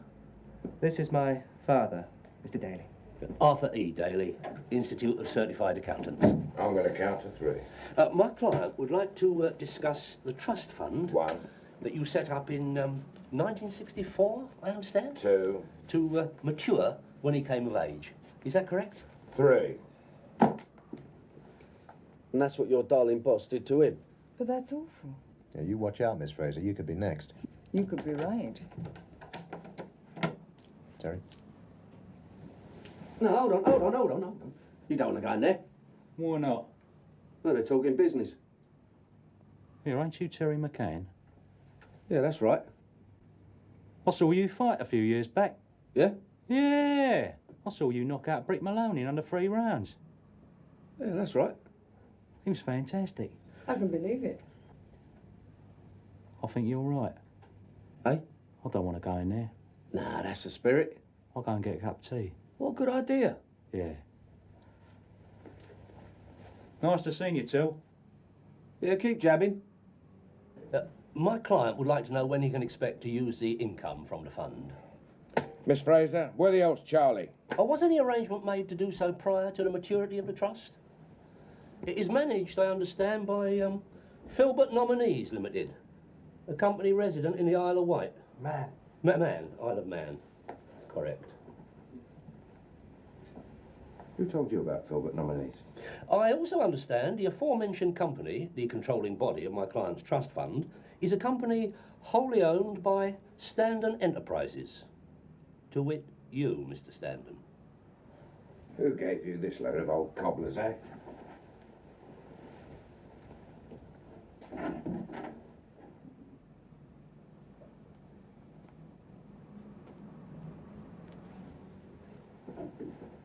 I also understand from my client that you're not exactly a strong candidate for Parent of the Year awards.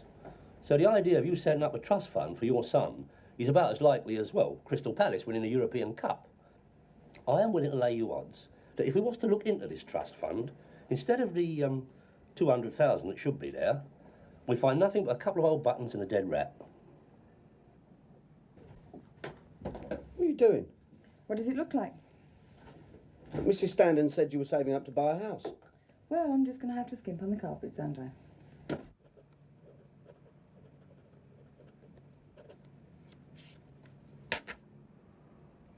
Thank you, Ted.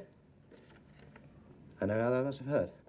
Excuse me, Mr. Rowan, may I, Oh, in all the excitement, you've gone and signed it 1991, Mr. Standen. And your initials. So, there we are. We've not quite finished yet, Mr. Standen. It's just bloody daylight robbery. Yes, well, you probably know more about that than we would.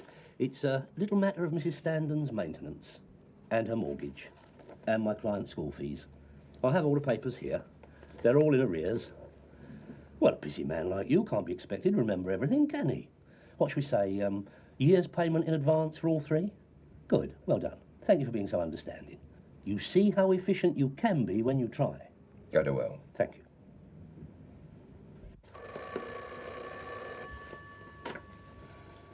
You better answer it. Might be Mr. Wright. Fat Jones. Hello, Mr. Stander's office.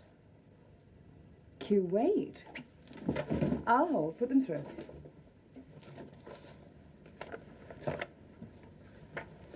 Well, I think that concludes my client's business. Thank you for your time, sir. I hope you mean that. Mean what? Conclude. Nothing personal. But if you fetch up here again, I'll have you shredded. My word is my bond, Mr. Standen. Glad to hear it. Of course, if by any chance these cheques are not honoured... Leave it out. You think I want the fraud squad having a working holiday on the Isle of Man? No, of course not. Nice room. You know what it needs?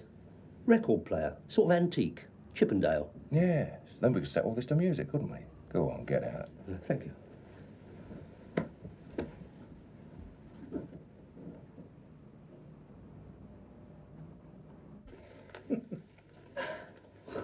I don't believe this. You've done it. Well, I certainly have. There we are. He was fantastic. He certainly was. It was nothing. All you need is a bit of chutzpah, bit of nerve. He who dares wins, remember that? Yes, you can put them through. Look, don't go without me. I'm going to buy you a drink. Hello? Sheikh Rashid? You're ready to sign the contract. Good. Yes. Yes, I will tell Mr. Standen. He is in conference at the moment with a delegation from Israel. He's helping them build a missile base. Hello? He rang up. I looked Standen square in the eye. I said, Standen, your threats don't frighten me. I have been frightened by experts. And in comparison, you nondescript script, Pete, you are still at kindergarten. And here is the pitch, I said. Either you pay up or you have me to deal with in more ways than one. Or words to that effect.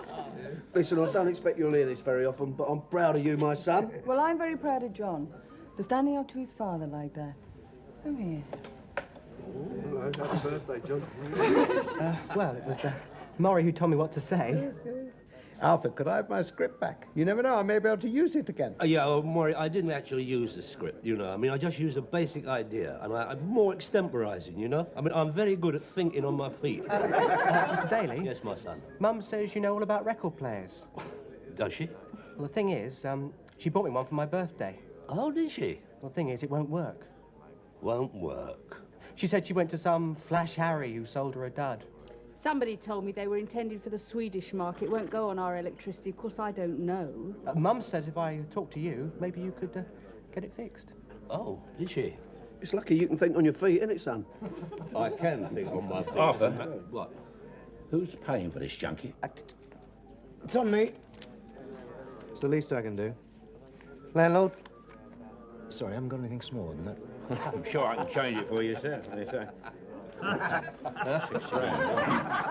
For you, sir, we do have credit.